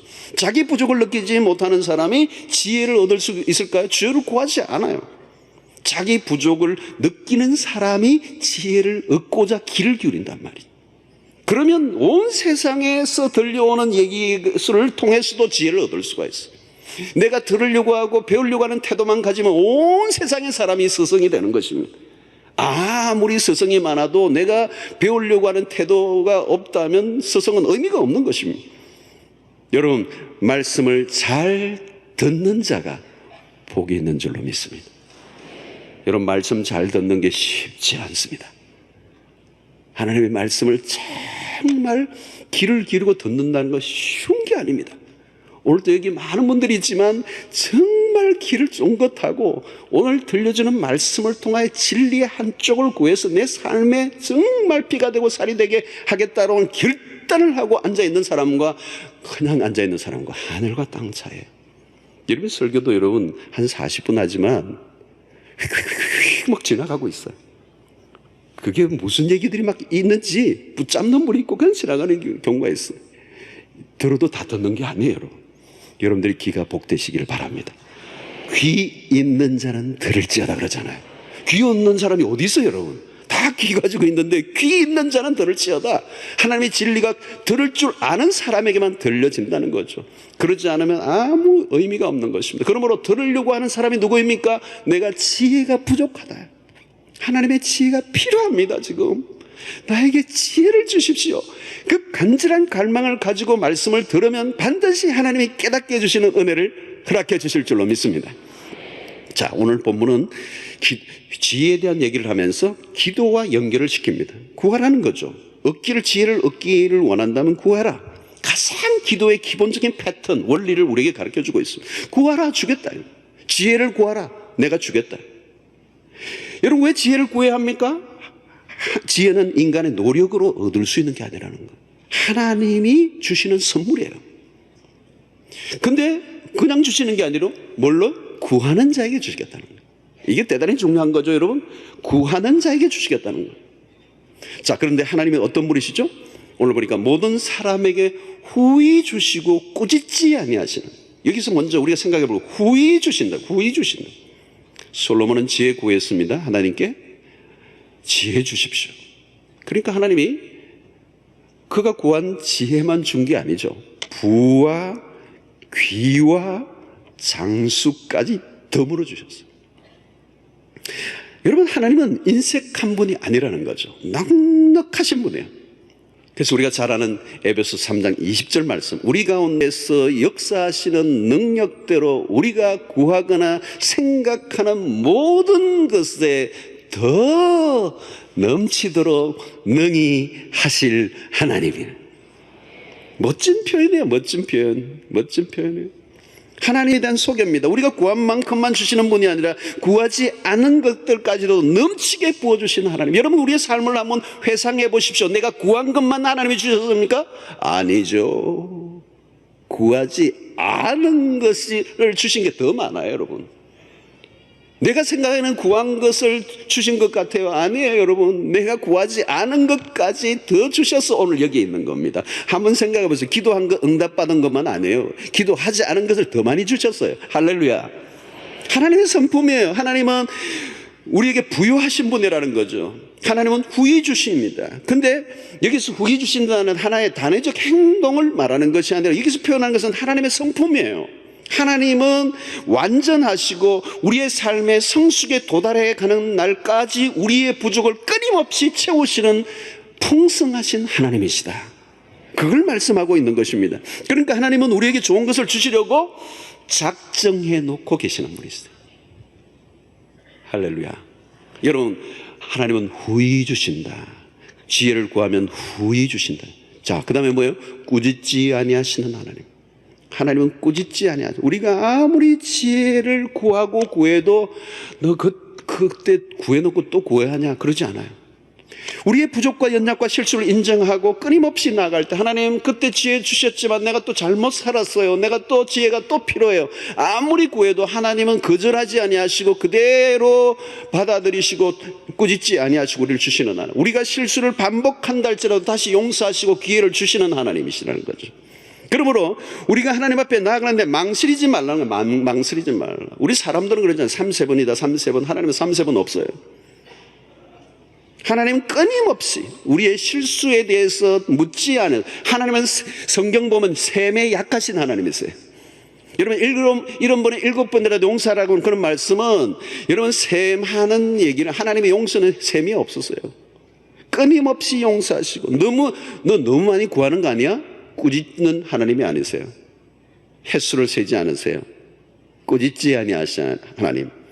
후히 주시고 꾸짖지 아니하시는 하나님은 어떤 분이에요? 우리를 돕기 위해서 준비하고 계신 분. 항상 anytime. 마치 우리가 구하지 않으면 어떡하나 하는 심정으로 기다리시는 하나님. 본문은 이런 심플합니다. 구하면 주시겠다는 분명한 약속이에요. 신구약 안에 얼마나 많은 부분에서 동일하게 약속하는지 몰라요. 구하면 주겠다. 이건 여러분 성경 전체에서 주시는 하나님의 성품을 얘기하는 거예요.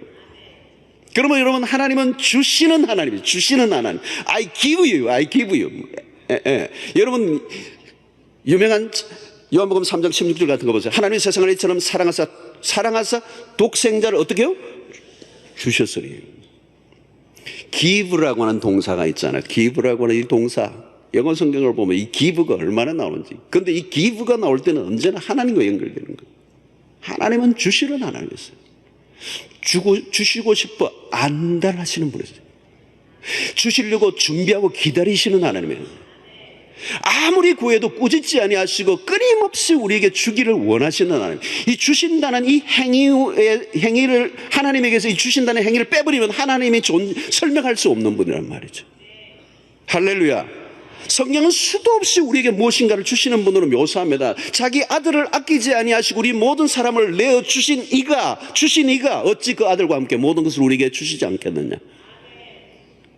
여러분, 하나님의 우리가 구하면 주신다는 이 등식을 기도에 있어서 가장 핵심적인 등식이면서 오늘 우리에게 주신 선물이에요. 그러므로 이것을 마음껏 누리셔야 돼요. 여러분, 우리는 부족한 존재입니다. 아무리 채워도 우리는 부족한 존재면서 하나님은 어떤 분이요? 그분은 풍성하신 분이고 우리에게 후히 주시는 하나님이세요.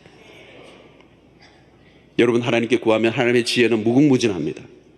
하나님 주시는 지혜로 살면 두려워할 게 없어요. 어떤 고난도 이겨낼 수 있어요. 이해하지 못할 고난이 없어요. 여러분, 세상에 찾아올 때 고난이 오면 어렵잖아요. 고난이 찾아오면 시련이 오면 힘들잖아요. 그러면 사람들이 하나님에서 원망 불평합니다. 아니면 자기 힘으로 그 문제를 해결하려고 막 몸부림을 치다가 악수를 떠버립니다. 그러나 지혜가 있는 사람은 그러지 않아요. 그 지혜를 일어난 그 사건만 바라보지 않고 하나님의 관점으로 그 사건과 상황을 바라볼 때 그 사건의 이면에 있는 하나님의 뜻과 계획을 발견하면서 그 고난을 믿음의 관점으로 바라보며 넘어갈 수 있는 지혜가 생기는 거죠. 그러므로 고난 때문에 자학하거나 원망하거나 피해를 입지 않아요. 고난을 통하여 더욱더 축복으로 이어가게 하는 힘이 그 지혜를 통하여 생긴다는 거죠. 그런데 여러분, 오늘 여기에 딱 하나의 단서가 있어요. 하나님은 무역 주시는 하나님, 풍성하신 하나님, 꾸짖지 아니하시는 하나님, 후히 주시는 하나님. 그런데 문제는 딱 하나, 우리 편에서. 오늘 야고보서는 뭐라고 말합니까? 6절에서 오직 믿음으로 구하고 조금도 의심하지 말라. 야고보는 여러분 보세요. 행위를 강조한다고 그랬지만 믿음을 강조하잖아요. 믿음을 강조해요. 믿음으로 구하라. 믿음으로 구하지 않으면 얻을 줄로 생각하지 마라. 야고보는 의심하는 것에 대해서 굉장히 강한 톤으로 지금 얘기하는 거예요. 의심에 대해서 지금 몇 가지로 얘기하죠. 바람에 밀려 요동하는 물결 것 같아. 여러분 바다바람에 밀려 요동하는 물결 보세요. 정함이 없잖아요. 늘 불안정하잖아요. 왔다리 갔다리 알 길이 없어요. 불안정한 삶이에요. 항상 흔들려. 이런 사람을 가리켜 야고보는 뭐라고 말합니까? 두 마음을 가진 자라는 거예요. 두 마음을 가진 자라. 두 마음을 가진 자라.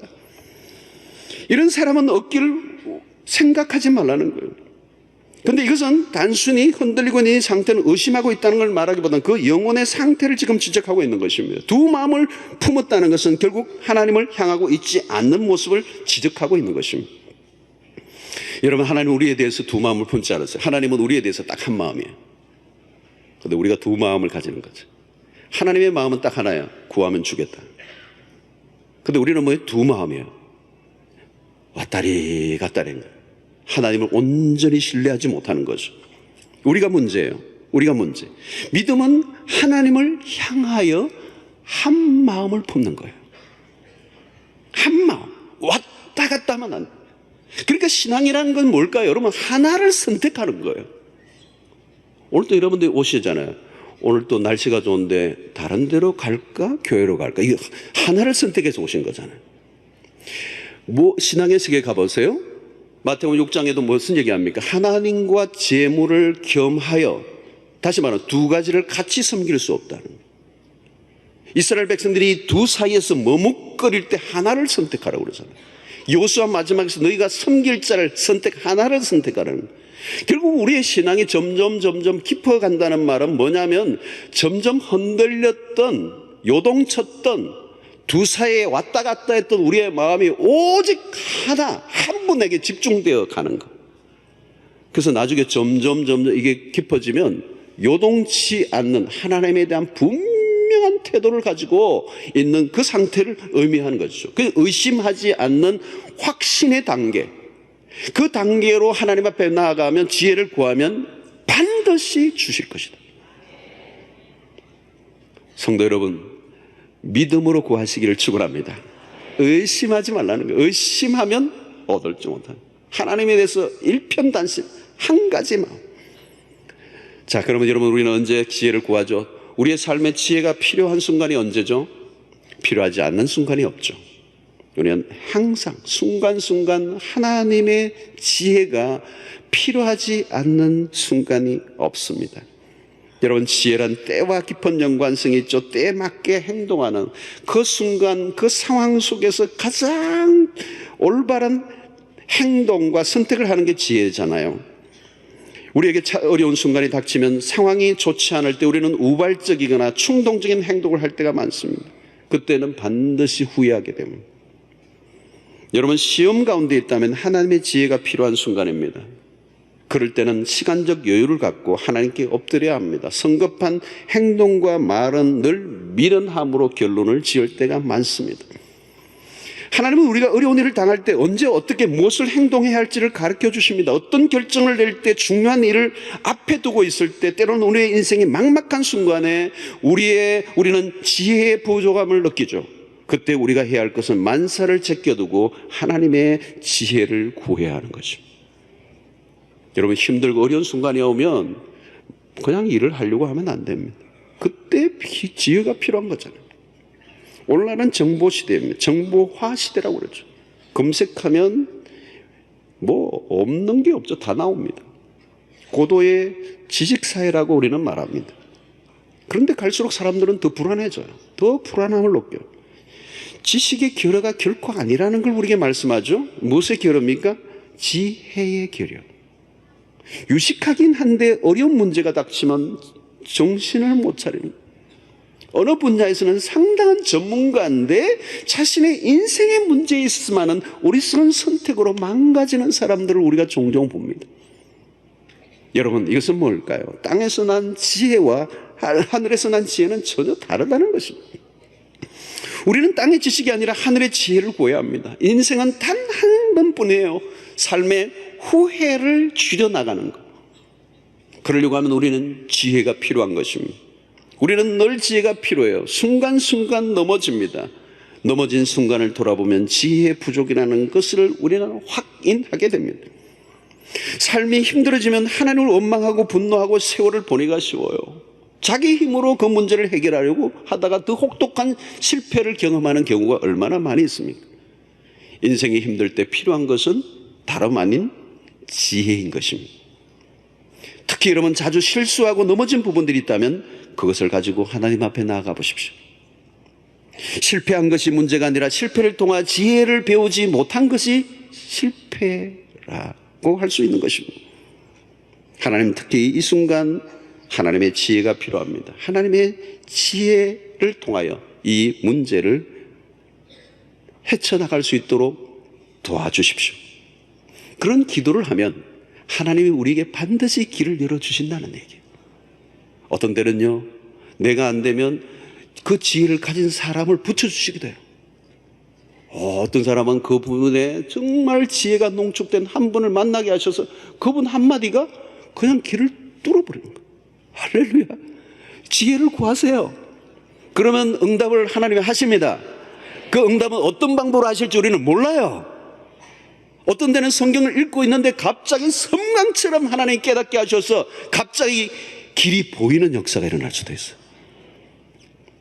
설교를 듣는 가운데도 일어날 수 있고 성경을 묵상하는 가운데 일어날 수도, 운전을 하고 가는데도 하나님이 깨워줄 수도 있고, 하나님이 다양한 방식으로 사람을 통해서든지 어떤 방식으로든지 하나님이 우리에게 지혜를 주셔서 그 문제를 해결하는 역사가 일어나게 되는 것입니다. 사랑하는 성도 여러분, 어떤 시련 속에서 길은 있습니다. 시련이 우리의 인생을 무너지게 하지 않아요. 지혜가 없기 때문에 그 시련이 힘들고 그 시련이 내 인생을 무너지게 할 뿐이지, 시련 가운데 지혜가 있다면 그 지혜가 그 시련을 축복으로 바꾸어 놓을 줄 믿습니다. 지혜가 있다면 시험을 얼마든지 이겨낼 수 있습니다. 지혜는 우리의 삶을 형통한 삶으로 인도해 주실 것입니다. 지혜야말로 우리의 삶을 성숙한 길로 인도하고도 남는 것입니다. 그러므로 여러분, 오늘 우리의 삶에 대단히 중요한 기도의 제목이 하나 있는데, 그게 뭐냐? 우리가 구할 때마다 날마다 구해야 할, 빠뜨리면 안 되는 중요한 기도의 제목이 있는데, 지혜를 구하는 거예요. 이거 빼뜨려 놓으면요, 기도가 빠진 거예요. 뭐가 하나 빠진, 중요한 게 빠진 거예요. 하루를 살면서 날마다 하나님, 오늘 또 내가 살아가는 날들 동안에 지혜 있게 하여 주시옵소서. 지혜를 주십시오. 지혜를 주십시오. 여러분, 우리의 자녀들에게도 지혜를 주십시오. 자녀들에게 줄 수 있는 최고의 기도의 제목이에요. 자녀들에게 지혜를 주십시오. 저놈에게 돈 좀 많이 물려주게 해주십시오. 그거 할 필요 없어. 망하는 거고, 지혜를 주십시오. 우리 아이들에게 지혜를 주십시오. 그러다 보니까 아이들 이름도 지혜가 많기는 하고요. 다 지혜요, 지혜를 구하는 거, 위즈덤. 여러분, 조금도 의심하지 말고 후회 주시고 꾸짖지 아니하시는 하나님께 지혜를 구하시길 바랍니다. 그러면 그 지혜가 우리의 삶을 승리케 하실 줄로 믿습니다. 그래서 금, 은, 부화보다 더 귀한 게 지혜예요. 오늘도 여러분, 우리의 삶의 시련, 고난이 찾아오지만 이 고난만 바라보고 그냥 땅을 치는 인생을 살지 마세요. 지혜를 달라고 하세요. 그러면 그 고난 속에서 길이 보여요. 그 고난 속에 하나님의 음성이 들려요. 그 고난을 통하여 내 삶을 성숙하게 만들어요. 그 고난이 축복이 되게 한다는 하나님의 관점으로 내 눈이 열리게 된단 말이죠. 광야에 길을 내셨던 그 하나님이 오늘도 우리의 삶에 어떤 경우에도 반드시 길을 열어놓으시는 하나님이시기 때문에, 문제는 내 삶의 지혜의 문이 열려야 된다. 지혜의 문. 저는 연말이기 때문에 이제 연말로 막 치닫고 하니까 결정하고 생각하고 많은 것들이 막 밀려오는데, 딱 기도 제목 하나요. 하나님, 지혜를 주세요. 지혜가 없으면 단 하루도 목회를 할 수가 없어요. 하늘의 지혜는 하늘로부터 오는 것이요, 하나님은 후히 주시는 하나님이세요. 그 지혜가 풍부하면 오늘 또 여러분의 삶이 비상하는 역사가 일어나게 될 줄로 믿습니다. 야고보서 11번째 말씀입니다. 지혜 있는 자가 누구냐라는 제목으로 말씀을 나누겠습니다.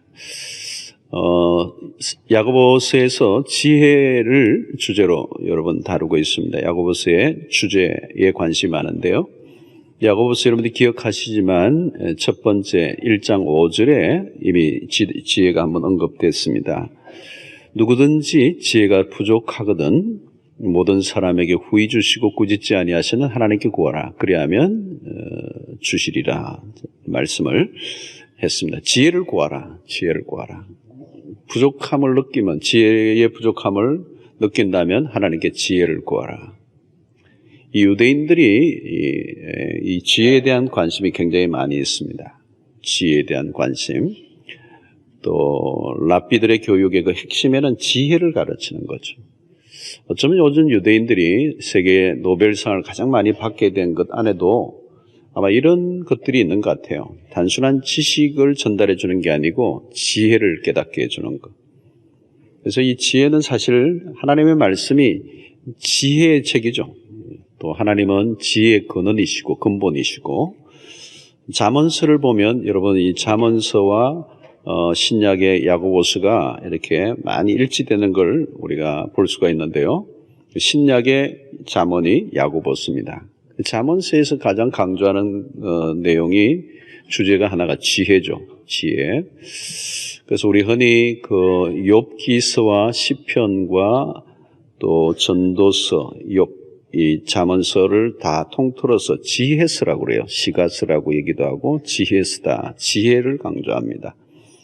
그래서 사실 뭐 욥기서를 봐도 지혜가 농축되어 있어요. 아주 지혜가 많이 우리가 그런 인사이트를 얻을 수 있습니다.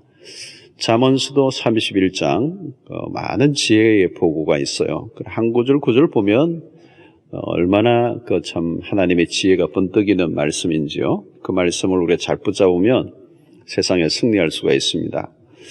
사람들이 살아가면서 결국은 돈이 부족한 게 문제가 아닙니다. 지혜가 부족한 것이 문제예요. 지혜가 있으면 돈은 그리 큰 문제가 없습니다.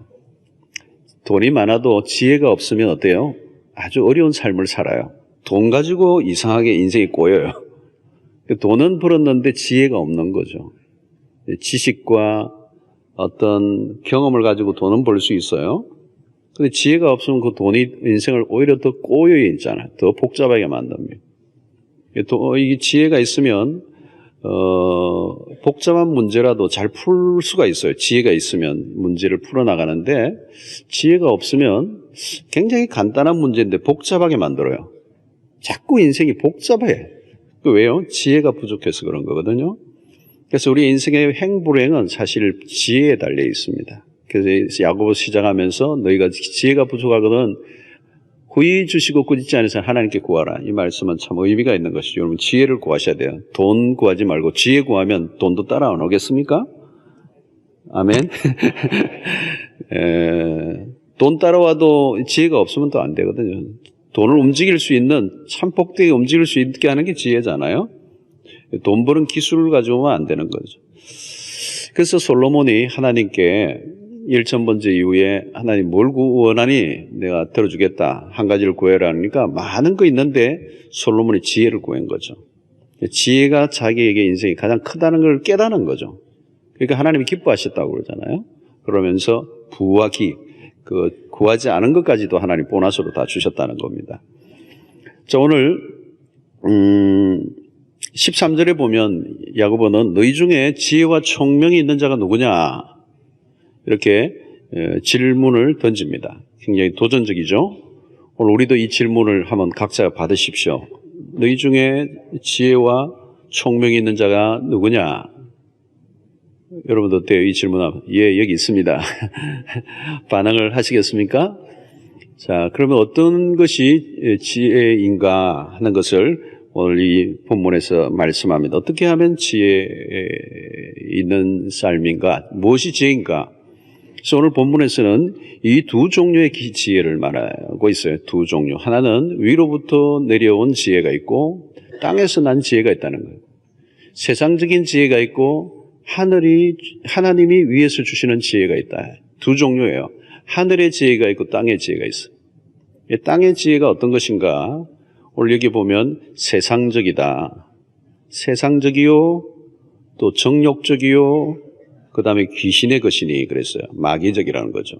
이 땅에서 오는 이 지식은, 지혜는 이 세상적인 거예요. 세상적인 거. 이게 하나님에게로 나아가는 게 아니고 하나님과 멀어지게 하는 지혜. 겉으로 보면 굉장히 뭔가 대단한 것 같은데 점점 하나님과 멀어지는 비영적인, 그러면서 그 지혜의 중심에는 뭐가 있냐면 자기가 있는 거예요. 자기. 하나님이 있는 게 아니고 자기가 자아중심적이라는 거예요. 그렇기 때문에 그 지혜는 항상 경쟁적이고 투쟁적이라는 거예요. 투쟁적이라는. 굉장히 투쟁적이고 자기를 증명하는 그런 것이라는 거죠. 그래서 이 마귀적인 것이죠. 한마디로 하나님을 대적하는 지혜들입니다. 스스로 하나님이 되고자 하는. 그렇기 때문에 거짓된 진리를 퍼뜨리고 또 모든 정상적인 관계를 다 깨뜨리는 분쟁을 일으키는 혼란을 야기하게 하는 것이다 라고 말을 하고 있습니다. 그래서 이 땅의 지혜는 구체적으로 어떤 모습을 드러내는가 하면 14절에 독한 시기와 다툼을 만들어낸다는 거죠. 여기 시기와 다툼. 여러분, 땅의 지혜의 특징이에요. 중심에 자기가 있습니다. 그래서 모든 세상의 지혜를 추구하는 사람, 세상에서 온 지혜는 항상 자기를 드러내고 자기를 증명하고 자기를 돋보이게 하는 그런 자기를 높이는 거예요. 그러니까 당연히 투쟁적이며 뭐가 나타나요? 시기가 온다. 시기심, 질투심이 있는 거예요. 그래서 교회 안에서도 봉사를 열심히 하는데 그 안에 시기가 있는 거예요. 시기. 종교적 열심은 겉으로는 열심이지만 자신을 높이려고 하는 내적인 동기가 있는 것입니다. 그게 땅의 지혜라는 거죠. 그래서 열심히 하는데 자기보다 더 열심히 하는 사람이 있으면 그 사람보다 경쟁해가지고 더 열심히 하는 거예요. 저 사람이 열심히 하네. 나 더 열심히 해야지. 더 열심히 해서 자기가 인정을 받고 더 돋보이게 하려고 하는 그 열심은 겉으로는 열심이고 봉사도 많이 하는데 안으로 하나하나 들어가 보면 그 내적인 마음은 자기 중심적이에요. 자기를 돋보이게 하고 자기를 높이고 자기가 더 인정받기를 원하는 거죠. 그래서 열심이 너무 지나쳐 문제예요. 너무 지나치게 열심을 해서 사람들 안에 그런 경쟁하고 자기 안에 있는 시기와 질투의 그 마음이 열심으로 가는 거예요. 그래서 그 열심과 시기는 굉장히 아주 왔다 갔다 하는 거예요. 왔다 갔다 같이 다녔다가 떨어졌다가 이러는 거예요. 그래서 위험하다는 거죠. 자기 중심적이고 자기를 드러내려고 하는 거예요. 주님을 기쁘시게 하는 게 아니라 나를 기쁘시게 하는 거예요. 그래서 여러분, 이 질투가 이제 일어나면 굉장히 모든 관계들이 깨어지고 어려움을 겪는 것입니다. 그 질투가 끼어지면 가까운 관계도 이제 깨어지죠. 평화가 깨어지는 겁니다. 오늘 또 아침 2부부터 5부까지, 4부까지 계속 유아 세례를 했어요. 아이들이 굉장히 많아서 얼마나 그냥 와글와글하고 울고 나니요. 쌍둥이도 오고 4명 키운 애들도 오고. 우리 교회는 4명 자녀에게는 차를 한 대씩 선물로 교회가 해요. 유모차를. 오늘 2대 나갔어요. 2대가 나갔는데 하나 더 용이 있느냐고 내 인터뷰를 했더니 안 한다고 그래요. 4명이면 충분하다고. 3명이면 금한돈을 하고 이제 이러는데, 이제 아이들이 이제 있으면 어때요? 이 안에도 질투가 막 있는 거죠. 어린아이인데도 이제 탁 동생이 태어나면 안겨 있는 게 미운 거예요, 미운 거. 동생이 사랑을 독차지니까. 그래서 엄마가 고개를 돌리는 순간 눈을 찌르고 그 질투심이에요, 질투심. 그러니까 성경에 여러분 이 질투가 많이 있죠. 곳곳에 성경 안에 해도 얼마나 많습니까? 가인이 벌써 아벨을 죽이는 거. 그 아버지, 자기의 제사를 안 받고 아벨의 제사를 받으신 하나님에 대한 그 마음이 이제 분노가 일어난 거죠. 그래서 동생을 돌로 쳐 죽이죠. 또 요셉도 아버지의 총애를 받고 채색 옷을 입었죠.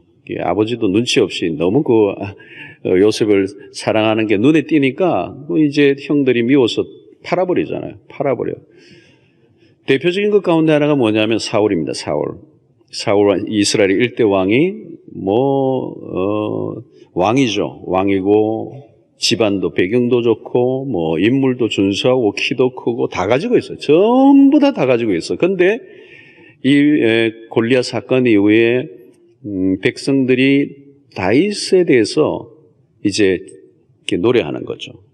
사울은 천천히요, 다윗은 만만히로다. 이 노래를 골목골목마다 여인들이 부르는 거예요.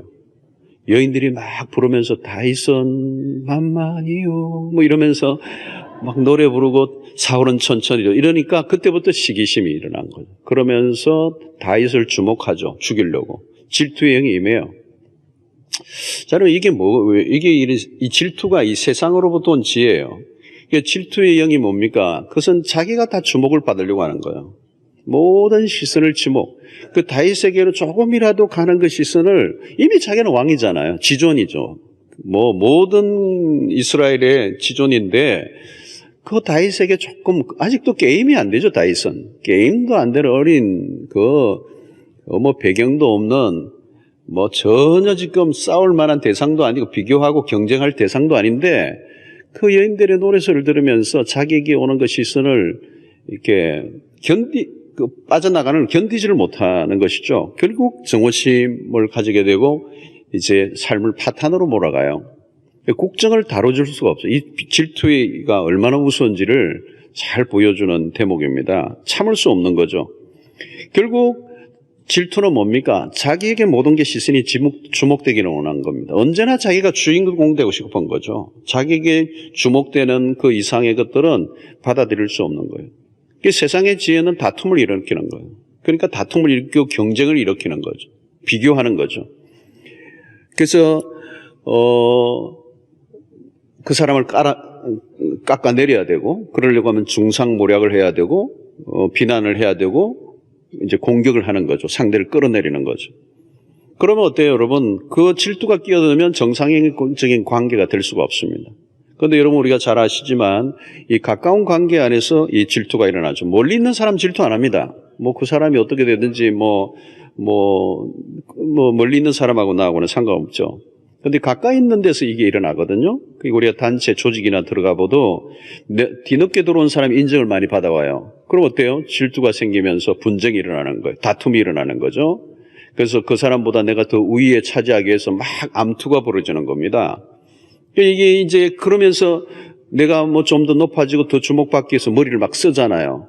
음모를 꾸미고 여러 가지 트릭을 쓰고 이게 뭐예요? 세상에서 살아가는 일반적인 방식인데 이게 뭐예요? 다 그 머리 쓰는 게 세상의 땅에서부터 온 지혜라는 거예요. 그는 서로를 망하게 하고 더 분열하게 하고 더 우리의 관계를 깨는 것이라는 거죠. 여러분 교회도 마찬가지예요. 내보다 늦게 들어온 사람이 먼저 직분을 받아보세요. 친구가 내가 전도해 왔는데 너무 열심히 받고 막 교구에서도 인정을 받고 목사님이 막 너무 잘하신다고 그러고 이러면 내가 전도해 왔는데 이 인간이 이럴 수 없는 거예요. 먼저 직분을 받아버려요. 그러면 어때요? 여러분들 어때요? 배 아파요? 안 아파요? 축복, 하나님의 축복에 내가 전도한 영혼이 이렇게 성장하고 이렇게 인정을 받으니 너무 감사합니다. 이쪽. 이게 현실로 들어가면 만만치가 않아요.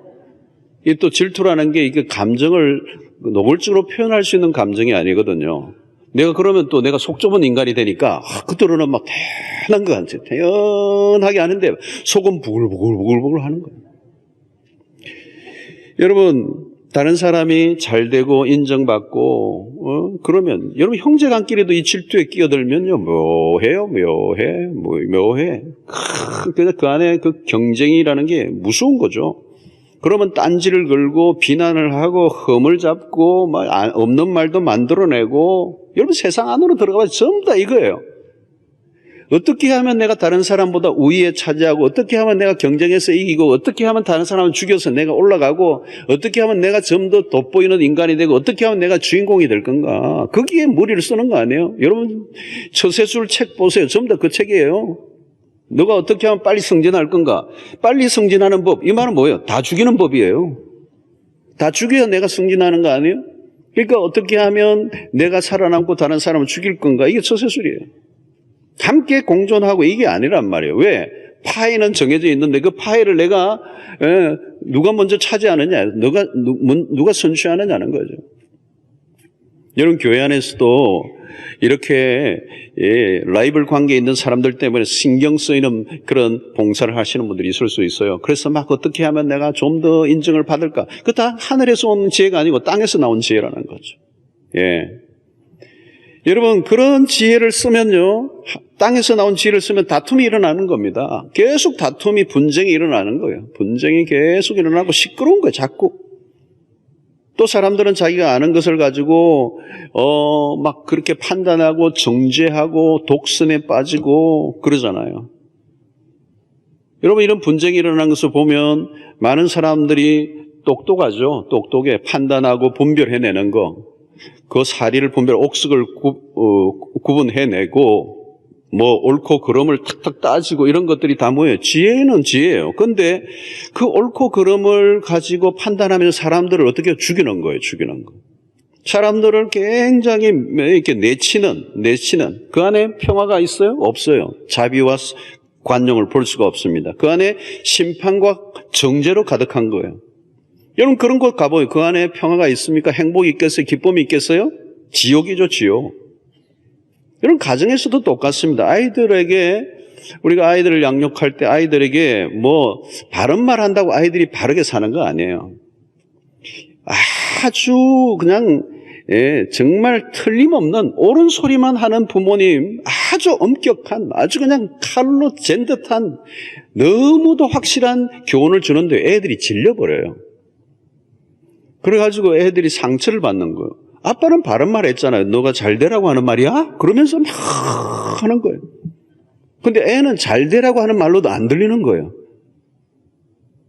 그러면서 상처를 받는 이유가 뭘까요? 말은 바른 말이에요. 그런데 그 진리를 전하는 사람의 가슴이 따뜻하지가 않는 거예요. 바른 말 하는 그 부모의 마음이 따뜻하게 않고 독설이 나가는 독설. 그러니까 부모는 좋은 말하고 너를 위해서 한다는 말인데 아이는 상처로 울룩지는 경우가 굉장히 많이 있어요. 여러분, 그래서 잔소리로 애들이 변화되는 거 아니잖아요. 땅의 지혜라는 게 그런 거라는 거죠. 우리가 바른 말 다 하는데 그 바른 말로 사람을 죽이는 거예요. 판단하는 거예요. 정죄하는 거예요. 그런데 그것이 결국은 관계를 깨뜨리고 삶을 더 복잡하고 어렵게 만드는 거라는 거예요. 여러분, 진리를 말하는 게 중요한 게, 옳은 말을 하는 게 중요한 게 아니에요. 그것을 전하는 사람의 방식이 중요해요. 그죠? 진리로 사람 얼마든지 죽일 수 있어요, 여러분. 갈등을 더 심화시켜버린다고요. 하늘로부터 온 지혜가 아닙니다. 오늘 우리가 갈등이 참 많은 세상입니다. 왜 여러분 가는 곳곳마다 조직이나 단체나 그룹이나 뭐 교회나 막 요즘 갈등과 분쟁이 끊임없습니다. 왜요?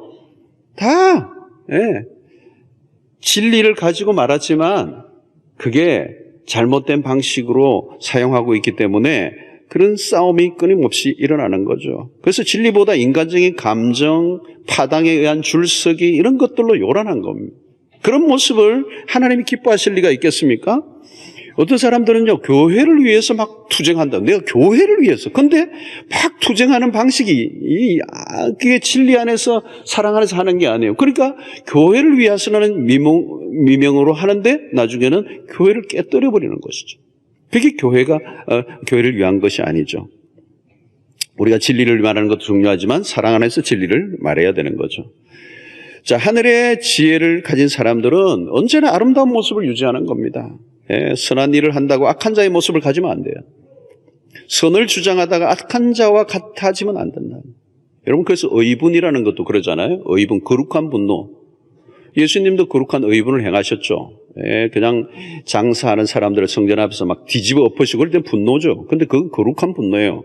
근데 우리도 한 번씩 끄는 정의를 위해서 거룩한 분노 할 수 있지만 조심해야 돼요, 우리는. 우리 안에는 인간의 본성이 남아있고 죄성이 있기 때문에 까딱하면 거룩한 분노로 시작했다가 아주 추한 악한 감정으로 끝날, 자기 감정에 자기가 도체에 빠지되어서 자기 스스로를 컨트롤하지 못하면 거룩한 분노로 시작했다가 나중에는 사단의 도구가 되는 거예요. 굉장히 위험한 것입니다. 그래서 우리는 악을 이기려고 하면 악보다 더 선이 얼마나 아름다운 것인가를 보여줄 수 있는 그런 준비가 되어 있어야 돼요. 그러지 않으면 땅의 지혜로 끝이 나고 마는 거예요. 그 땅의 지혜는 분쟁을 만들어내고 다툼을 만들고 시기와 질투와 악독함으로 가득한 비극적인 것으로 끝나게 된다는 것을 말씀하고 있는 것입니다. 그러면서 야고보는 이제 하늘로부터 온 지혜를 우리에게 가르쳐줘요. 하늘로부터 온 지혜가 뭐냐? 17절. 여러분 보십시오. 자, 하늘로부터 온 지혜는 오직 위로부터 난 지혜는 첫째, 성결하고 퓨어하다는 거예요. 퓨어. 다음에 화평하고 관용하고 양순하며, 이 양순이라는 말은 아주 순종하는 걸 말해요. 긍휼과 선한 열매가 가득하고 편견과 거짓이 없나니 화평하게 하는 자들은 화평으로 심어 의의 열매를 거두느니라. 아주 아름다운 단어들이잖아요, 여러분. 위로부터 난 지혜가 어떻게 드러나? 성결하다, 성결. 화평이라는 거, 화평. 관용이라, 관용. 예. 긍휼이라든가 선한 열매라는 거. 여러분, 여기에 참 중요한 단어가, 키워드는 뭐예요? 화평이에요, 화평. 화해하는 거, 화해하는 거. 땅의 지혜는 시기와 다툼을 만들어내요. 요란해요, 요란해. 여러분, 우리의 어떤 이 땅의 지혜를 가지고 하면 혼란만 일으키는 거예요. 시끄럽고 요란한 겁니다. 근데 하늘의 지혜는 달라요. 오늘 13절 하반절에 나온 것처럼 지혜의 온유함으로 그 행함을 보일지니라 그랬어. 17절 주로 나오는 단어들은 화평과 관용입니다. 양순과 긍휼과 선한 열매예요. 18절도 보세요, 여러분. 화평하게 하는 자들은 화평으로 심어 의의 열매를 거두느니라. 이 키워드가 화평이에요, 화평. 땅의 지혜는 사용하면 어떻게 돼요? 다툼이 일어나는 거예요. 시기가 일어나는 거예요. 땅의 지혜는 시기와 질투예요. 왜? 자기가 있는 거예요, 자아가 있는 거예요, 자아가. 하나님이 있는 게 아니고 자아중심적이에요. 자기 자랑이고 자기 투쟁적이에요. 뭐 의, 정의를 부르짖는데 그 한가운데 뭐가 있냐면 자기가 있는 거예요, 자기가. 하늘로부터 지혜에 두드러진 특징은 화평을 이루는 거라는 거예요. 용납한다는 거예요. 내치는 게 아니라 받아들인다는 거예요. 그러니까 관용과 이 화평을 이룰 수 있을 때 그것이 하늘의 지혜를 사용하는 것입니다. 여러분, 오늘날 교회 안에 이제 분쟁들이 참 많이 일어나요. 실제적으로 우리 교회는 너무 평안한 교회니까 참 감사해요. 너무 이 분쟁이 없이 이렇게 평화를 이룰 수 있는 교회가 이게 요즘 쉽지 않아요. 쉽지 않아. 오늘 교회뿐만도 아니죠, 여러분. 사회도 마찬가지입니다. 오늘 사회 어느 곳에 보세요. 그 안에 들어가면 분쟁이 있어요. 예, 투쟁이 있잖아요, 투쟁. 엄청난 투쟁이 일어나는 거예요. 파워 게임이 막 생기는 거죠. 여러분, 근데 싸우고 분쟁이 일어난다면 그건 세상적이고 정욕적이고 마귀적이라는 거예요. 신자들도 마찬가지예요. 마귀와 싸워야 되는데 교회 안에서 성도들끼리 싸우는 거예요. 패를 만들어서 막 마귀적인 거예요. 하늘로부터 온 지혜가 아니라는 거예요. 위로부터 주어진 지혜를 가졌다면 무엇으로 그것을 입증해야 되느냐면 화평을 드러내야 합니다. 할렐루야. 여러분, 성숙한 신앙도 마찬가지예요. 관용이에요, 관용. 품는 거. 얼만큼 품을 수 있는 거. 교회도 마찬가지예요. 얼마나 품을 수 있는 거. 얼마나 가슴이 큰가는 거. 깨는 쪽이 아니라 화평을 이루는 쪽이 하늘의 지혜를 선택한 것입니다. 여러분, 교회에서 일을 할 때 최고의 가치가 뭔지 아세요? 오늘 이 말씀을 통해 우리가 붙들어야 될 것은 우리 교회에서 하나님의 일을 할 때 최고의 프라이오리티가 뭐냐면 화평이에요, 화평. 일은 좀 늦게 해도 괜찮아요. 아니, 안 해도 괜찮아요. 화평을 깨면서 할 수 있는 일은 없다는 거예요. 할렐루야. 너무 세게 강조하다가 교회가 관계가 깨진다면 그건 지혜로움이 아니에요. 최고의 가치라는 거예요. 최수준의 밸류라는 거예요. 이 화평보다 더 높은 게 없어요. 샬롬보다 더 높은 게 없어요. 성경이 주는 샬롬이에요, 여러분. 하나님의 나라는 샬롬의 나라예요. 샬롬이 깨지면 아무것도 없어요. 여러분, 가정에 굉장히 중요한 이슈를 의논하다가 관계가 깨져버리면 다른 게 무슨 소용이 있어요? 안 해도, 부족해도, 나중에 하더라도 관계를 깨는 것은 지켜내야 돼요. 평화를 만들어내는 것은 이건 마지막 보루잖아요. 이게 깨지면 아무 소용이 없어요. 아무 소용이 없어. 뭘 얻을 수 있는 게 뭐가 있겠어요? 아무것도 얻을 수 있는 게 없다는 거예요. 그러므로 하늘의 지혜를 잘 드러내는 사람은 오히려 분쟁 안으로 들어가서 화해케 하는 사람이라는 거예요. 여러분, 교회를 위한다는 것은 무엇입니까? 화평보다 높은 가치가 없어요. 반대 의견 얼마나든지 있을 수 있습니다. 나와 같지 않은 생각을 가지고 있는 사람들이 모여 있습니다. 의견을 개진할 수 있습니다. 자기 의견을 주장할 수도 있습니다. 그러나 최종적인 것은 하나님의 손에 맡기는 거죠. 나와 맞지 않는다고 깨는 쪽으로 가는 것은 옳지 않다는 거예요. 땅의 지혜라는 거예요, 여러분. 저는 우리 주변의 교회들, 어려운 교회들의 얘기를 막 들으면서 안타까워하는 게 그거예요. 교회를 위한다고 하는 말이 교회를 깨는 쪽으로 가는 거예요. 막 투쟁적이에요. 너무 투쟁적이야. 막 정의의 사도처럼 내가 십자가를 진대요. 십자가를 막 지는 거 아니거든요. 그리고 십자가 그런 거 아니거든요. 여러분, 오늘날 이 관용이 특별히 절실하게 필요한 시대입니다. 프랑스의 이 단어 중에 유명한 프랑스 사람들이 중요하게 가치를 여기는 게 톨레랑스라는 거잖아요. 톨레랑스. 포용, 관용이래, 관용. 이 굉장히 중요하게 여기는 가치인데, 이번에 IS의 테러로 인해서 이 톨레랑스가 어마어마한 시험대에 올라가 있는 거예요. 어디까지 관용할 것인가? 이래도 관용할 것인가? 그런데 지금 톨레랑스가 깨졌어요. 지금 항공모함을 몰고 와서 지금 막 그냥 시리아 쪽에 그냥 쏟아붓고 있어요. 지금 막 쏟아부어 다 죽이려고 하는 거예요. 그런데 다 안 죽을 거예요.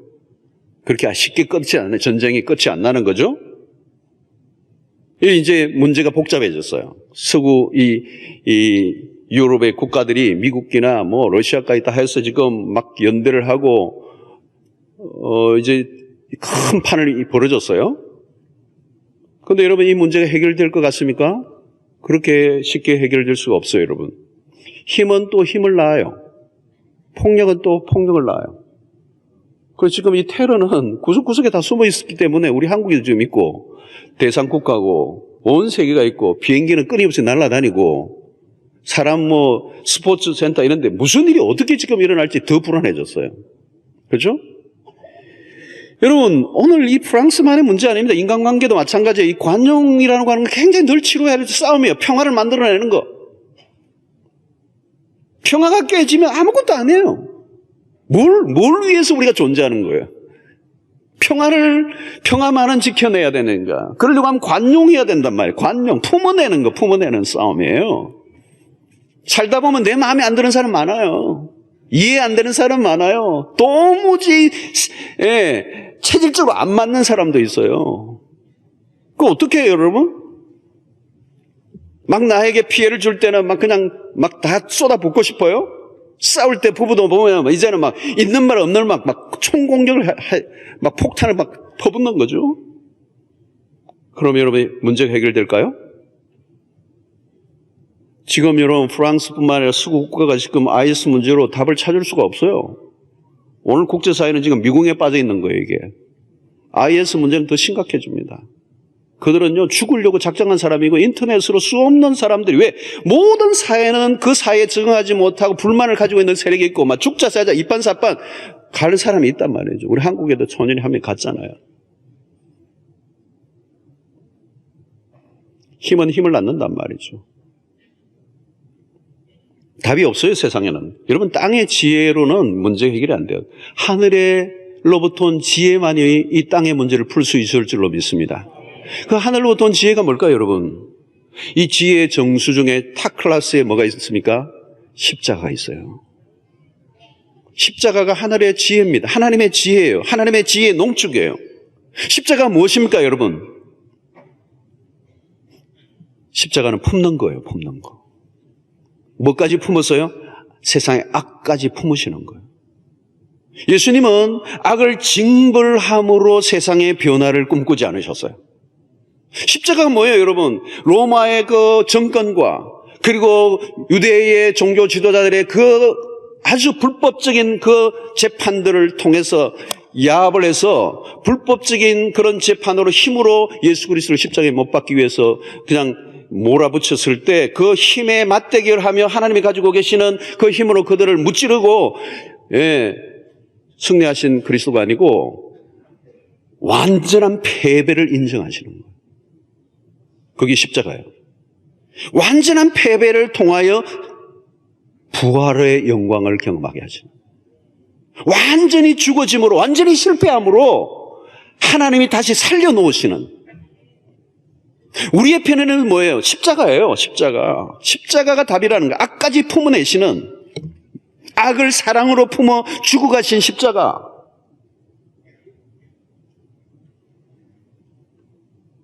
여러분, IS가 믿고 그의 행동들이 정말 처벌받아 마땅하지만 모든 전력을 동원한 공격이 유일한 대안은 아니라는 거죠.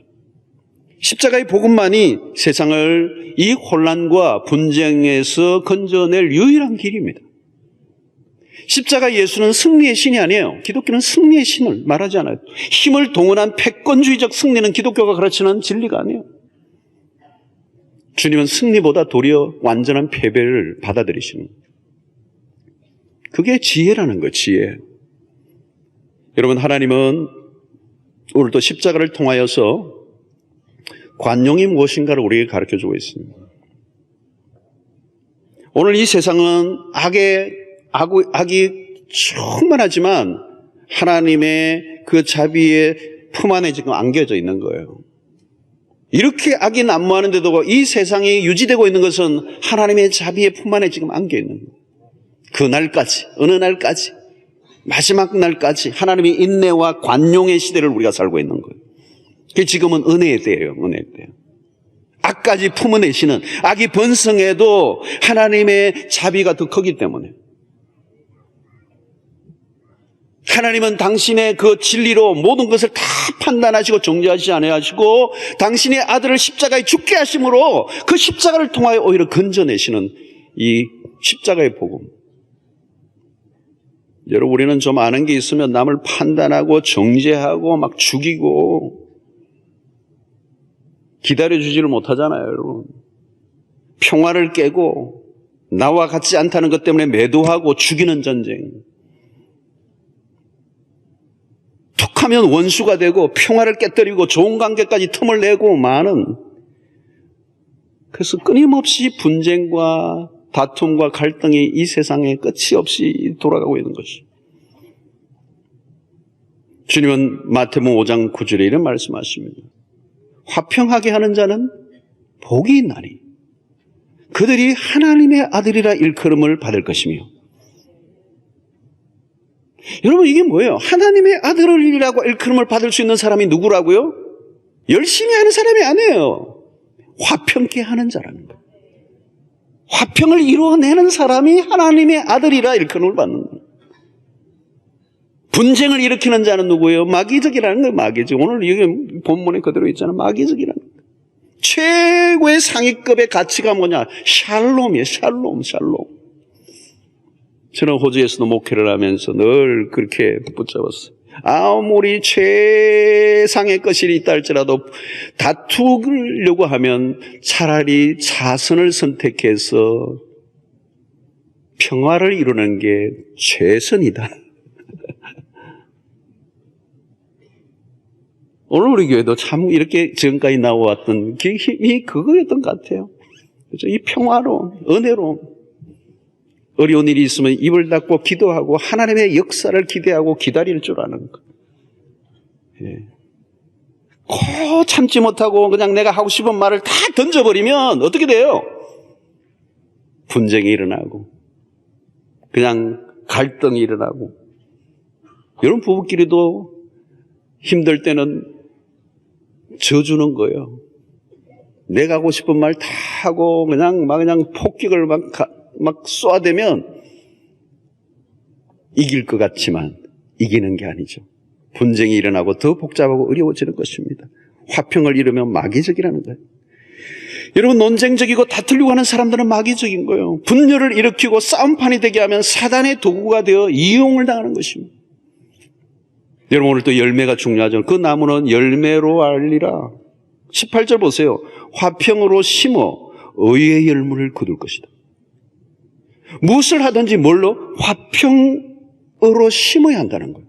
다르게 표현하면 화평을 가지고 그 일을 해야 돼요. 핵심적인 게 뭐예요? 화평이라는 거예요. 화평으로 심을 때 의의 열매를 거두게 됩니다. 의라고 하는 것은 결코 그냥 거두어지는 게 아니에요. 화평을 잃어버리면 의를 거둘 수가 없어요. 화평으로 의의 열매를 거두리라. 사랑하는 성도 여러분, 의는 화평을 통해서 맺히는 열매인 줄로 믿어요. 오늘날 세상이 고통해요. 사람들이 모인 곳이 다 시끄러워요. 평화가 없고 혼란과 갈등으로 가득 찬 이 세상. 교회마저도 이렇게 시끄러운 복잡한 이 세상 속에 우리가 살고 있어요. 왜 그래요, 여러분? 우리가 똑똑해진 거예요. 너무 똑똑해진 거예요. 지성사회라고 그러잖아요. 우리는 너무 아는 게 많아졌어요. 그리고 모두가 자기의 입을 가지고 자기의 의견을 주장하기 시작했어요. 의견과 의견의 싸움을 하니까 전쟁은 끝이 없어요. 가정에서도 자기의 주장을 하기 시작하니까 깨어지지가 않아요. 가정들이 몸살을 앓고 있잖아요. 차라리 몰랐으면 괜찮은데 너무 똑똑해진 거예요. 똑똑해졌다는 말은 뭘까요? 하늘의 지혜가 아니라 땅의 지혜예요. 거기는 다툼과 시기와 질투가 있는, 자기 중심적인, 자기를 증명하고 자기의 정당화를, 자기의 변호를 하는 자기 중심적 지혜가 결국은 우리의 관계를 더욱더 혼란하게 만들었다는 거예요. 위로부터 온 지혜가 필요한 것입니다. 우리 모두는 허물과 실수가 있어요. 덜추기 시작하면 살아남을 자가 아무도 없습니다.